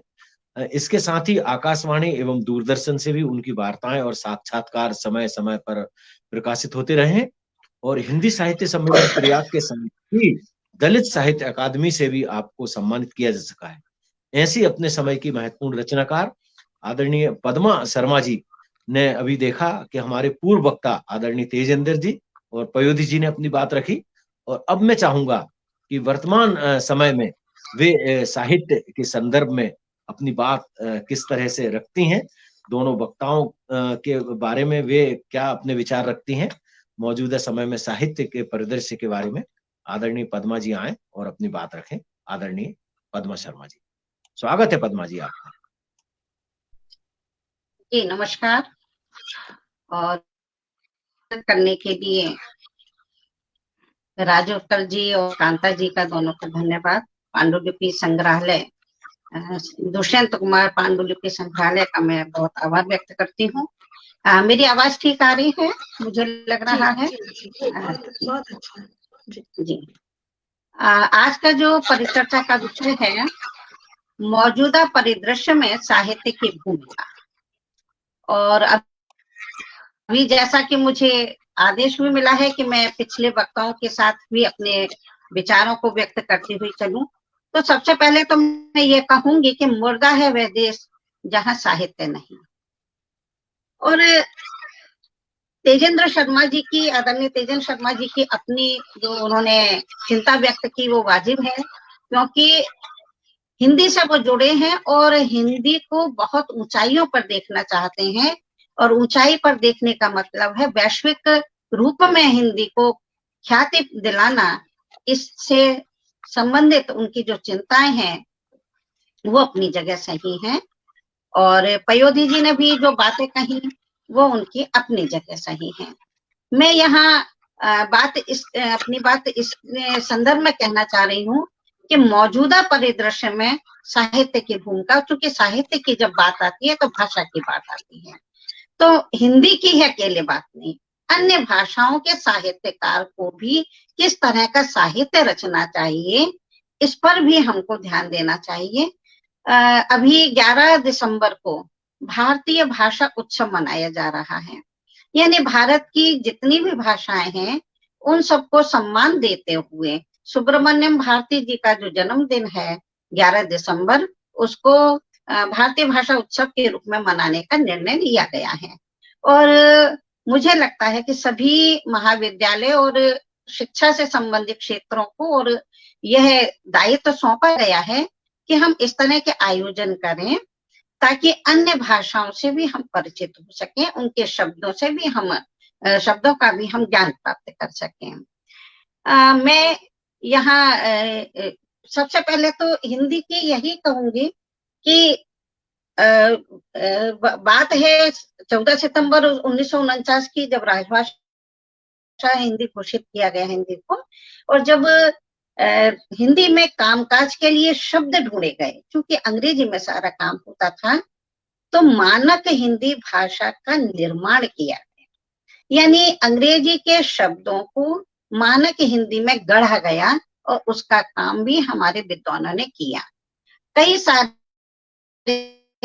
अंग्रेजी के ऐसे शब्द हैं जिनका हिंदी रूपांतर मानक हिंदी के हिसाब से होना ही सही माना जाता है। जब विभिन्न प्रतियोगी परीक्षाओं में वो शब्द आते हैं तो उनका वही अर्थ लिखना होता है जो मानक हिंदी के अनुसार सही है। जैसे एडवोकेट है, हम उसको वकील कह सकते हैं, लेकिन मानक हिंदी में उसको हमको अधिवक्ता ही कहना होगा। तो हमारी हिंदी ने जब जब समय आया तब तब अपने रूप में परिवर्तन किया है। हमारे भारत देश में कई सारी शक्तियां आई, कई लोगों ने, कई सारी जातियों ने हमारे यहाँ शासन किया, और हिंदी ने उनके शब्दों को लेने में कोई परहेज नहीं किया। शायद ही कुछ लोगों को ये ज्ञात हो कि कनस्तर शब्द हमारा नहीं है, रिक्शा शब्द हमारा नहीं है, चाबी हमारा शब्द नहीं है। कई सारे ऐसे शब्द हैं जो हमारे नहीं हैं, लेकिन हिंदी ने उनको ग्रहण किया। फ्रेंच, डच, स्पेनिश, रूसी, कई सारे शब्दों को हिंदी ने ग्रहण करके अपने भंडार को समृद्ध किया है। और यह तो अक्सर ही देखा जाता है कि अरबी फारसी के शब्द और हिंदी के शब्द मिलकर कई सारे शब्द बने हैं, जैसे डाक खाना। तो ये कहीं इसमें अतिशयोक्ति भी नहीं है, कहीं कोई बुराई भी नहीं है, बल्कि अंग्रेजी के शब्दों को भी उसने स्वीकार किया है। करियर शब्द को जो कहती हूँ उसने स्वीकार किया। रेल ट्रेन स्वीकार चली रहे हैं हम हिंदी में। तो कई सारे शब्द हमारे पास अन्य भाषाओं के हैं। और वर्तमान समय में जब तकनीकी युग आया, विज्ञान के नए नए आविष्कार हमारे यहाँ हुए, तब हिंदी ने प्रयोजन मूलक हिंदी का रूप ग्रहण करके, जिसको फंक्शनल हिंदी कहा जाता है, उन शब्दों को भी स्वीकार किया। जो कंप्यूटर हमारे यहाँ आया, लैपटॉप हमारे यहाँ आया, उसके साथ साथ उसने वर्ड प्रोसेसिंग, कई सारे डाटा प्रोसेसिंग, कई सारे शब्दों को उसने ग्रहण किया है। तो हमारी हिंदी निरंतर उन शब्दों को भी स्वीकार करती जा रही है। और आजकल जब कोरोना काल आया तो कई सारे शब्द हमारे यहाँ आए, और उन शब्दों के साथ कितना साहित्य कोरोना के समय रचा गया। तो कहीं भी हमारी हिंदी, मुझे लगता है, पहल करने में, किसी भी चीज को स्वीकार करने में, कहीं भी किसी भी रूप में पीछे नहीं है। और बात है कि हिंदी को वैश्विक स्वरूप नहीं मिल रहा है, यह, लेकिन मैं ये कहती हूँ कि हिंदी का अनुवाद भी मान लीजिए किसी ने किया, तो हिंदी तो पढ़ी होगी ना, तभी तो उसे हिंदी का, उस जो पुस्तक है जो हिंदी में है, उसे हिंदी में ही तो पढ़ा होगा ना, तभी तो दूसरी भाषा में अनुवाद किया होगा, क्योंकि उसे लक्ष्य भाषा और स्रोत भाषा दोनों का ही साथ लेकर चलना है। अब वो तेजेंद्र शर्मा जी की चिंता अपनी तरह अलग तरह से वाजिब है कि वो वैश्विक परिदृश्य में उसको देखना चाहते हैं। ऐसा नहीं है कि अन्य देशों में हिंदी की पुस्तकों को नहीं पढ़ा जा रहा हो। आज तो कितनी अधिक पुस्तकें प्रकाशित हो रही हैं, प्रकाशन खुले हुए हैं हमारे दरवाजे, मतलब कहना चाहिए कि हम जब चाहते हैं अपनी पुस्तक को प्रकाशित करवा लेते हैं, जबकि पहले कई वर्षों पूर्व वह संभव नहीं था। तो जब हम पुस्तक प्रकाशित करवा लेते, वही साहित्यकार के लिए मैं ये कहना चाहती हूँ कि क्या लिखना चाहिए, क्यों लिखना चाहिए और कैसे लिखना चाहिए। जब तक हम इस पर विचार नहीं करेंगे, हमारा साहित्य हो सकता, हम साहित्य लिखने और प्रकाशन करवाने कि हमारी एक किताब आ जाएगी, दूसरी किताब आ जाएगी, संख्याएं बढ़ जाएंगी किताबों की, लेकिन जब तक उपयोगिता प्रमाणित नहीं होगी, हमारा लिखना व्यर्थ होगा।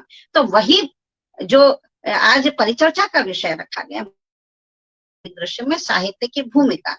एक बात और मैं यहाँ बता देना चाहती हूँ कि जब हम पत्रिकाओं के लिए अपनी रचनाओं को भेजते हैं, सभी पत्रिकाओं का मजमून अलग अलग तरह का है, वे अलग अलग तरह की रचनाएं चाहती हैं। आकाशवाणी पर जब हम कहानी देते हैं तो वहां हमको अलग तरह की कहानी देना पड़ती है, पत्रकार में कहानी देते हैं तो वहां हमको अलग तरह की कहानी, मतलब उसका मिजाज देखकर हमको अपनी रचना लिखना पड़ती है। ये भी एक बहुत बड़ा सवाल है कि किस तरह की रचना किस पत्रिका में छप जाएगी। हमें पहले उसका अध्ययन करना पड़ता है,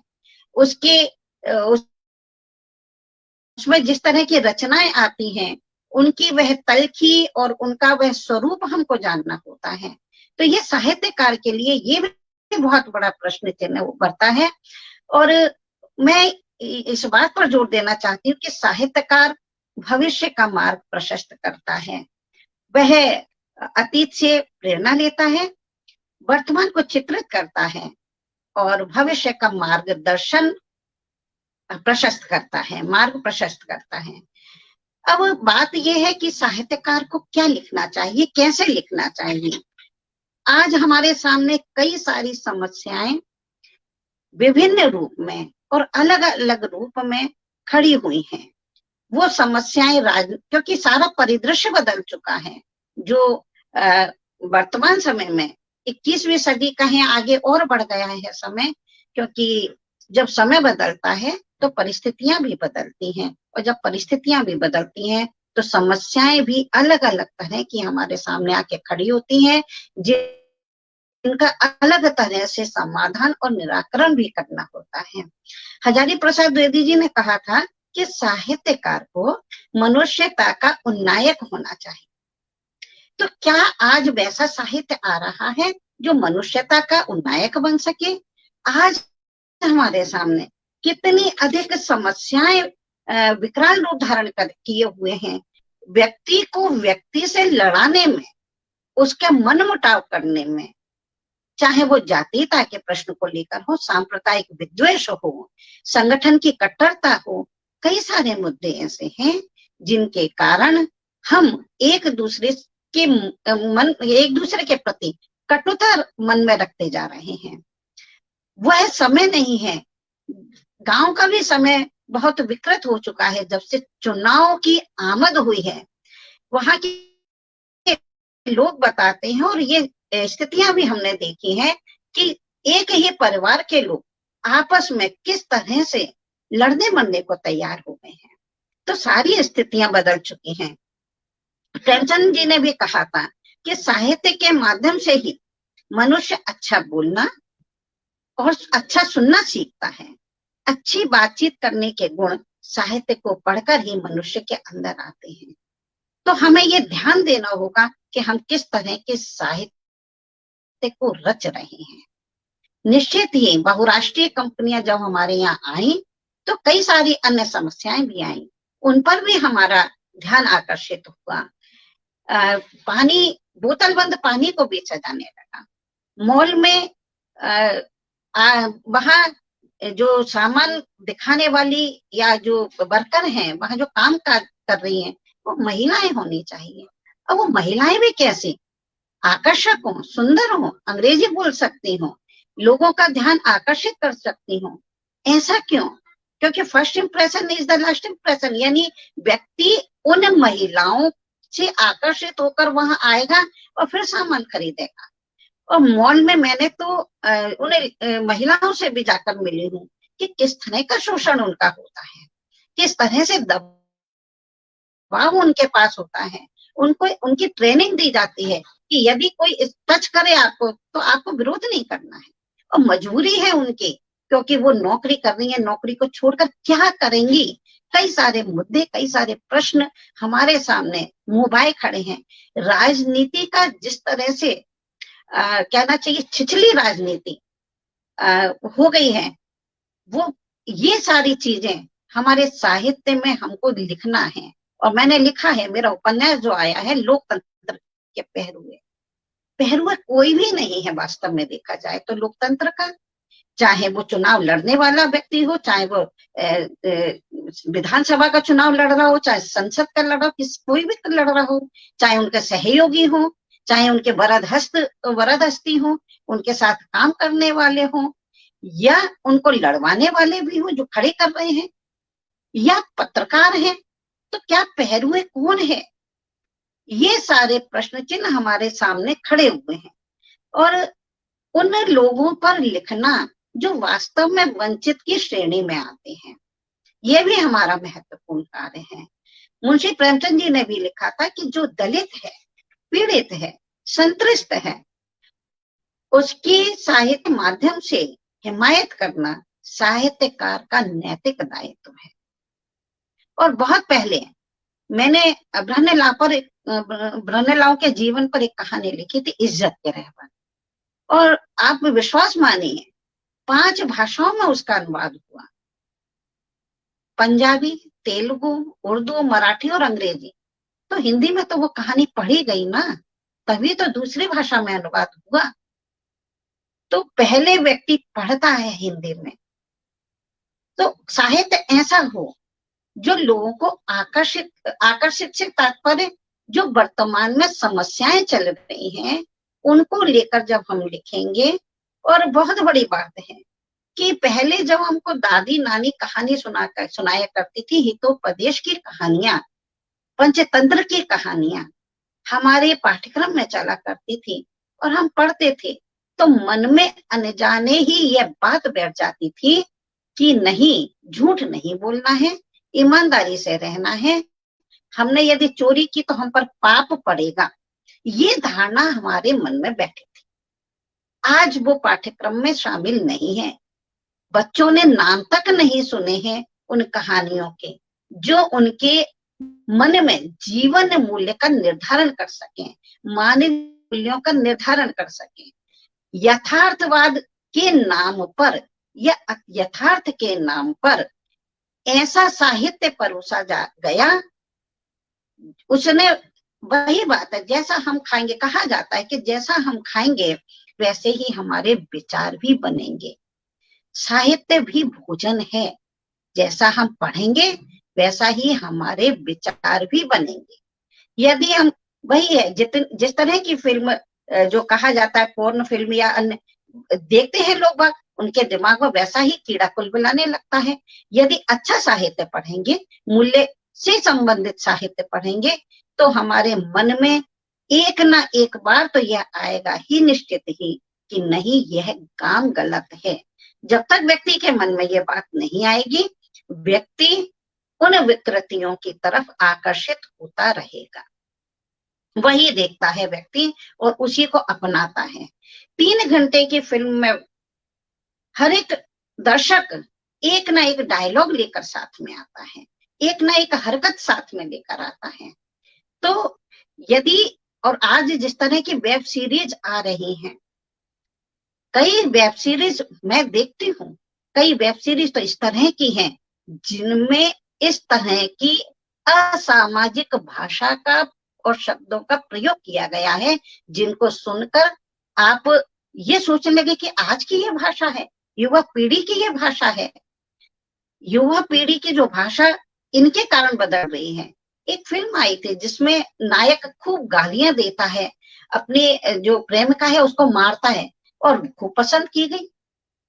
क्यों ऐसा हो रहा है, इस पर भी साहित्यकार को ध्यान देना होगा कि, और वही फिर दूसरा व्यक्ति भी करने लगता है। तो आज और कई कारण हैं, दाम्पत्य संबंध भी टूट रहे हैं, उन वे भी हमारे बहुत मुख्य साहित्य की भूमिका हो सकती है, रचना का एक विषय हो सकता है।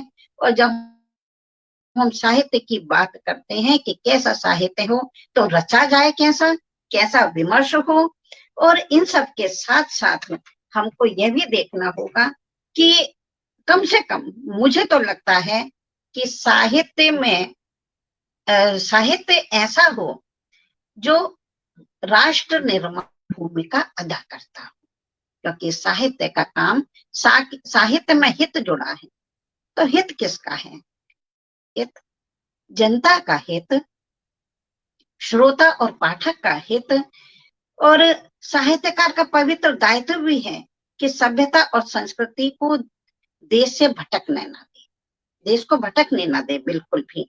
और कहा भी जाता है कि किसी संस्कृति को यदि नष्ट करना है तो वहां के साहित्य को नष्ट कर दीजिए, और हुआ भी यही। तक्षशिला और जो नालंदा विश्वविद्यालय थे, उनके पुस्तक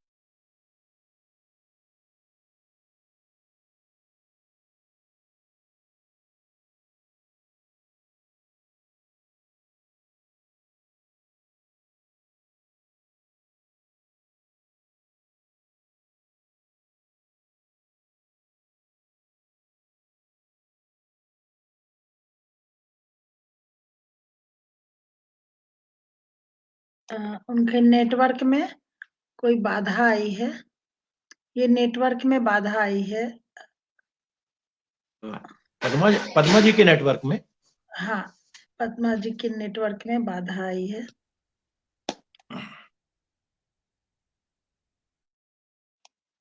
उनके नेटवर्क में कोई बाधा आई।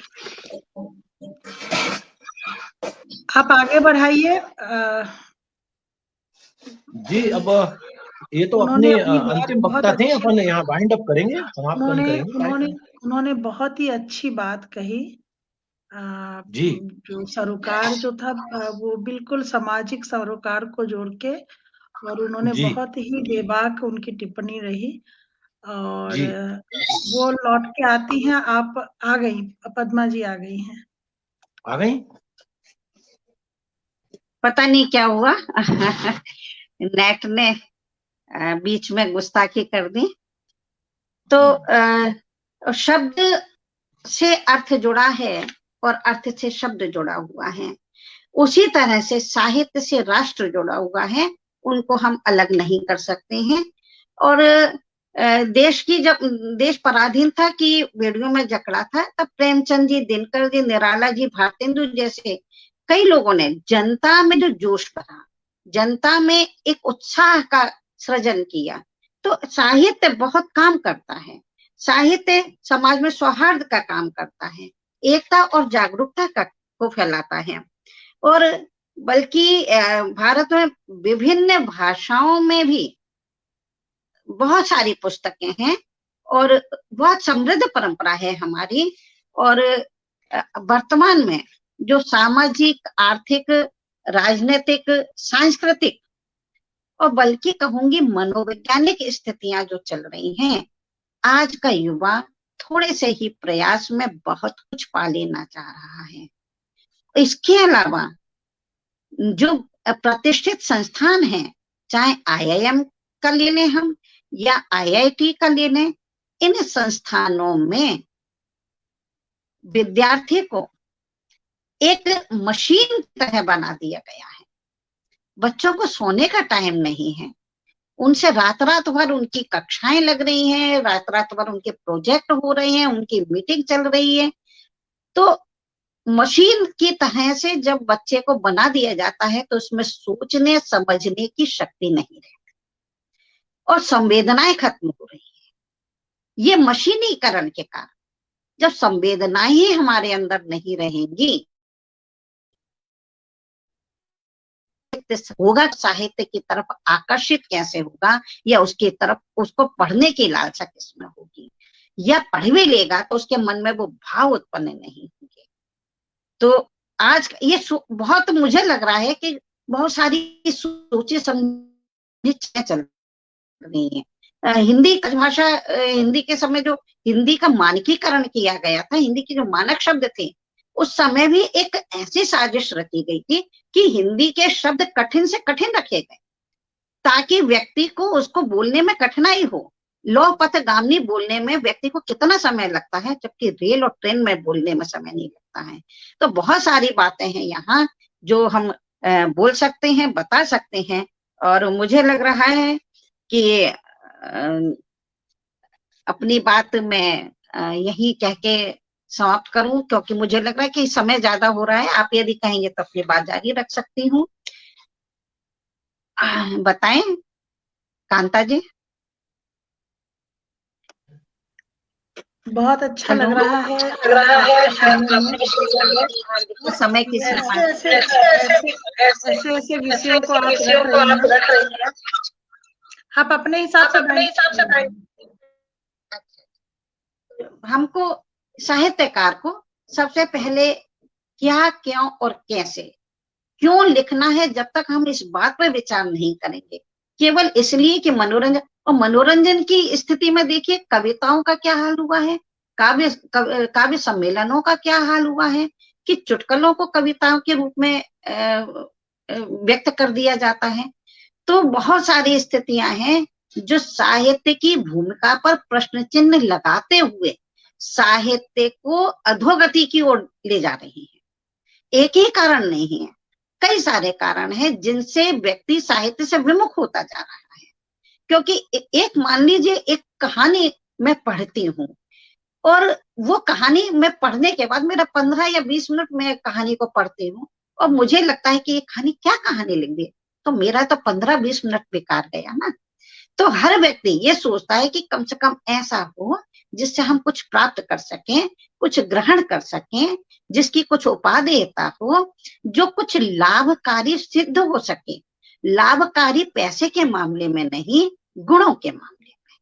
उसके आगे जो मार्गदर्शन दे रहा है, जो व्यक्त कर रहा है कि आगे क्या होने वाला है, क्योंकि रचनाएं तो कालजयी होती हैं।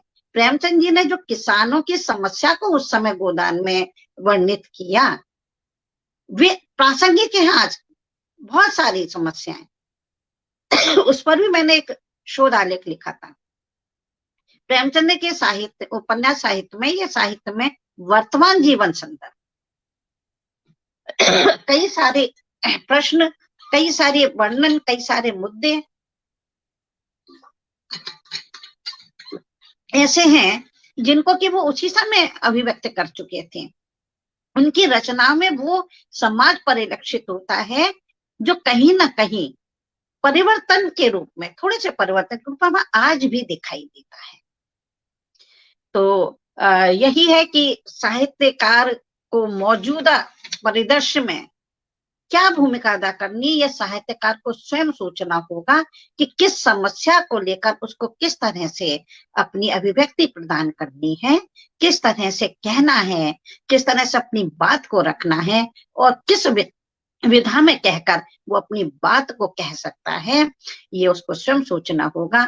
जब तक वर्तमान समस्याओं को वो नहीं लेगा साहित्यकार, उसके साहित्य का मूल्य नहीं हो पाएगा, आकलन नहीं हो पाएगा। लेकिन इन सब के साथ साथ उसको राष्ट्र हित और राष्ट्र निर्माण की भी बात सोचनी होगी। मनुष्य बना रहे, इस बात का भी उसको ध्यान रखना होगा। और केवल इसलिए कि पुस्तक छप जाए ऐसा सोच के नहीं लिखना है, उससे कुछ लाभ हो सके। इन्हीं शब्दों के साथ मैं आप सबका आभार व्यक्त करती हूँ और धन्यवाद।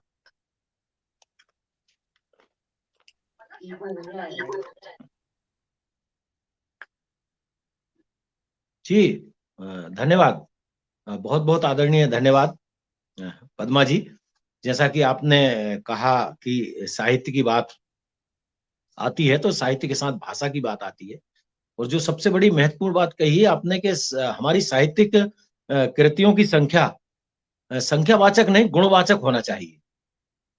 संख्या का कोई अर्थ नहीं है कि आपकी 15 किताबें, 18 किताबें। ऐसा भी देख रहे हैं हम कि लोगों की गजल की 10-10, 12-12 किताबें हैं, और वहीं हम कहें कि दुष्यंत जी की एक ही किताब है, साय में धूप। तो ये बात हुई संख्या की अपेक्षा गुणवाचक होना चाहिए, और समय सापेक्ष सृजन करना होगा। अपने समय की, वर्तमान समय में क्या परिस्थितियां हैं, क्या समस्याएं हैं। जैसा कि आपने कहा कि मुंशी प्रेमचंद का जो समय था, अगर वो 2 बैलों की जोड़ी लिख रहे थे, तो वो इस समय स्थिति है कि बैलों की आप देख रहे हैं क्या स्थिति है। या उन्होंने ठाकुर का कुआं अगर लिखी है, तो ठाकुर का कुआं और ठाकुर कहाँ है और आज कुआं कहाँ है, किस तरह से जल वितरण की व्यवस्था है। तो आज की जो समस्याएं हैं वो अलग थी, निश्चित रूप से उस समय की समस्याएं बिल्कुल अलग थी। तो कुछ तो सृजन कालजयी होता है, और कुछ सृजन हमको निश्चित रूप से समय के साथ, और हमारे जो आपने कहा कि हम साहित्य को निश्चित रूप से शोषित पीड़ित जो व्यक्ति है उसके पक्ष में खड़े ही रहना होगा, अन्यथा व्यर्थ है। और राष्ट्र और समाज के निर्माण में आपने बताया कि साहित्य की महत्वपूर्ण भूमिका होती है, और उसका निर्वहन साहित्य को करना ही होगा।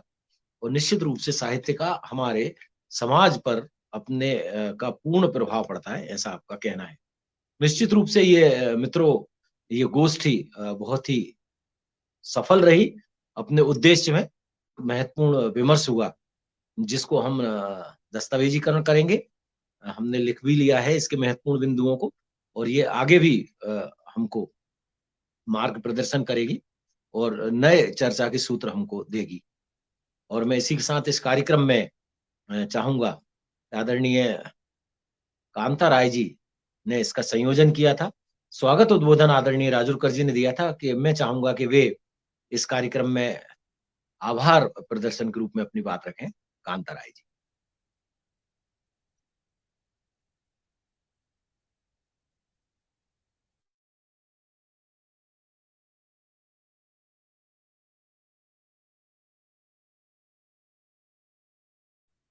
आवाज नहीं आ रही कांता जी। धन्यवाद मैथिल जी। आज इसके लिए, इस आयोजन के लिए तो मैं राजुरकर राज जी को धन्यवाद देना चाहूंगी कि उन्होंने प्रेरित किया कि आप फेसबुक पे लाइव एक प्रोग्राम कीजिए दुष्यंत संग्रहालय के लिए। मैंने इससे पहले दुष्यंत पे नहीं किया वो फेसबुक पे एक्सट्रीम लाइव नहीं किया था।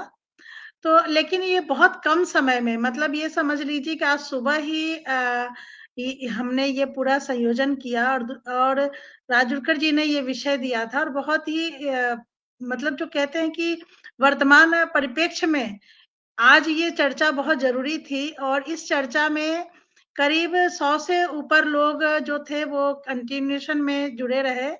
उन्होंने शुरू से लेके अभी तक हमारे साथी जुड़े हुए हैं और ये लघु कथा के परिंदे मंच पे भी जो साथी लिख पढ़ रहे हैं, नए रचनाकार, पुराने रचनाकार, सभी इस चर्चा में जीवंत रूप से, मतलब जिस तरह से ये लाइव सेशन था, तो लाइव सेशन में जीवंत रूप से सभी जुड़े रहे और तेजिंदर शर्मा जी ने जिस तरह से इसकी शुरुआत की, विमर्श की, और आज तीनों विमर्शकार बहुत मजे हुए थे। तेजिंदर शर्मा जी को सुनते हुए वो जिस तरह से परिस्थितियों को संदर्भित कर रहे थे साहित्य के परिप्रेक्ष्य में, तो एक चिंता का भाव हम सभी सुनने वाले, लिखने वाले, पढ़ने वाले, हम चिंतित हो रहे थे उन चीजों को लेके। और उसी समय मन में हमारे साथी भी जो यहाँ जुड़े हुए थे वो सब गुण रहे थे और वो भी एक समाधान की तलाश में थी। तो पयोधी जी ने बोलियों को लेके भी बहुत अच्छी बात की कि हम अपने जमीन को नहीं छोड़ सकते। तो मैंने देखा कि चीजें जो है जिस तरह से विमर्श का जो है वो स्वरूप बदल रहा था, तो हमारे पाठक का चिंतन भी बदल रहा था, हमारे जो श्रोता थे उनका चिंतन भी बदल रहा था और उनमें भी जो दिशा परिवर्तन दिखाई दे रहा था। और पद्मा जी तो बिल्कुल जो मतलब इतने सहज रूप से मतलब आम जीवन में जो चीजें घटती हैं और सचमुच में किस तरह से बच्चों का जो मशीन युग में बच्चे बन रहे हैं, तो उन सब चीजों को लेके और बिल्कुल ये विमर्श कहीं से भी कोई ऐसा विमर्श नहीं लगा कि कोई पढ़ लिख के और या एक आर्टिफिशियल ढंग से बात हो रही है। ये अंदर जो चिंता सबके मन में जो चिंता थी, उस चिंता को यहाँ सभी ने अपने अपने तरह से अभिव्यक्त किया है और वो सभी चिंताएं हम सबकी मिली जुली चिंता थी और उस पे हम लोगों ने आज सब यहाँ जमा हुए और एक बार फिर से चीजों को हमने समझा, गुना और इसका उद्देश्य सफल हुआ। इतने कम समय के लिए आप लोगों ने सहमति दी, आप हमारे कहे का मान रखा और यहाँ मंच पे उपस्थित हुए। मैं तेजिंदर शर्मा जी का, मैं पयोधी जी बहुत दिक्कत हुई उनको जुड़ने में और आपकी जो सदाशयता है पयोधी जी, मैं हमेशा मतलब महसूस करती हूँ, बहुत कृतज्ञ भाव मन में महसूस करती हूँ। पद्मा जी तो बड़ी बहन के समान है और बहुत ही लाड लड़ाती हैं, तो आज इतने मतलब उन हक से मैंने कहा और उन्होंने हक से सहमति दी। आप सभी को बहुत बहुत आभार। और हमारे सभी जो दर्शक थे, श्रोता थे, मैं उनके बारे में उनका नाम जरूर लेना चाहूंगी जो शुरू से हमारे साथ जुड़े रहे। और मैं चाहूंगी कि आभा अदीब राजदान जी, डॉक्टर रंजना शर्मा जी, रंजना जायसवाल जी, रेखा कापसे मांडवे जी, संगीता राजुरकर जी, गीता चौबे गुंज जी, विनय विक्रम सिंह जी, गीता नामदेव जी, उषा सक्सेना जी, हीरो वाधवानी जी, डॉक्टर क्षमा शक्ति जी, भुवनेश भुवनेश दशोत्तर जी, रेणुका सिंह जी, कनक हरलालका जी, रमेश चंद्र शर्मा जी, मुकेश तिवारी जी, संध्या शुक्ला मृदुल जी, आप सभी ने इस मंच को गरिमा प्रदान की। हीरो वाधवानी जी भी लगातार, सपना चंद्रा जी बनी रही, और सीमा सौरांगनी जी बीच बीच में अपना, आप लोग ने सभी ने अपना अभिमत भी साथ में दिया, और गोकुल सोनी जी ने भी बहुत अच्छी टिप दी है आज के कार्यक्रम में।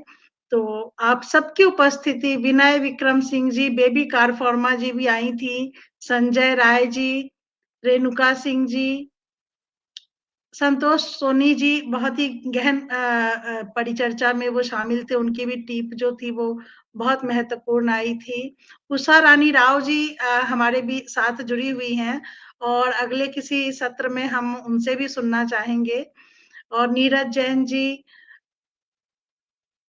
संतोष सोनी जी, आप सभी का मैं हृदय से आभार प्रकट करती हूँ, और आप सब इसी तरह से इस आयोजन के साथ हमारे साथ बने रहिएगा।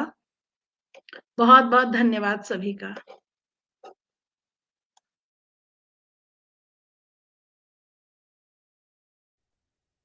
इसी के साथ कार्यक्रम समाप्त होता है। राजुरकर जी, कुछ कहना चाहेंगे आप? राजुरकर जी थोड़ा सा बाइंड अप उद्बोधन दीजिए आप।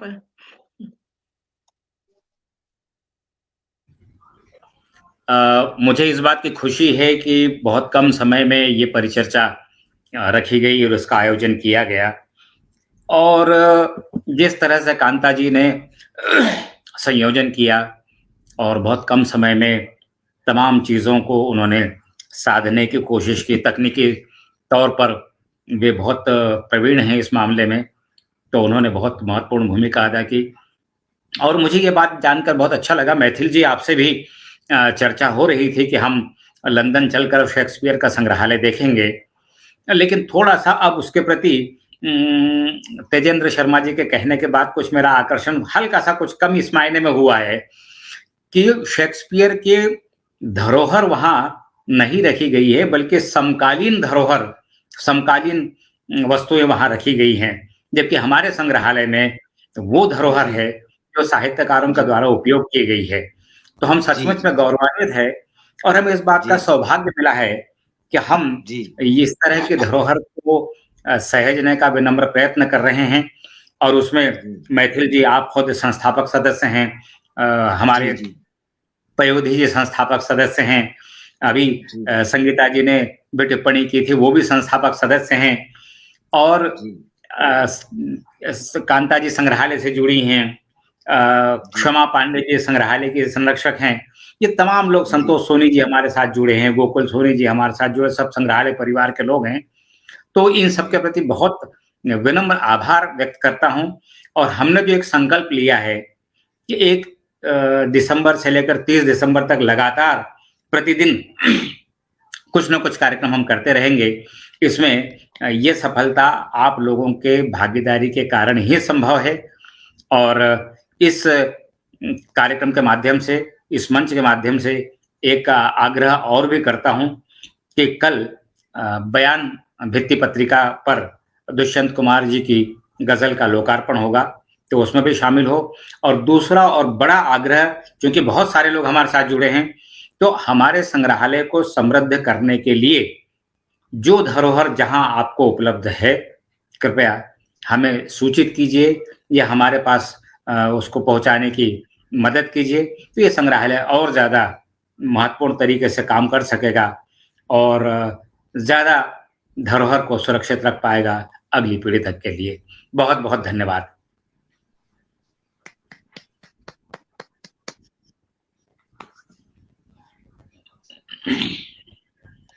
सुभाष नीरव जी अभी उन्होंने कहा, वो देख रहे थे, उन्होंने कहा कि एक बेहतरीन लाइव। सुभाष नीरव जी धन्यवाद आपका। और मेघा मैथिल जी भी जुड़ी हैं, उन्होंने भी बहुत अच्छी टिप्पणी दी है कि हिंदी भाषा ने समय के साथ अन्य भाषाओं के शब्दों को स्वीकार कर उनको भली भांति अपनाकर हिंदी साहित्य को समृद्ध किया। पद्मा जी ने बहुत सार्थक वक्तव्य दिया।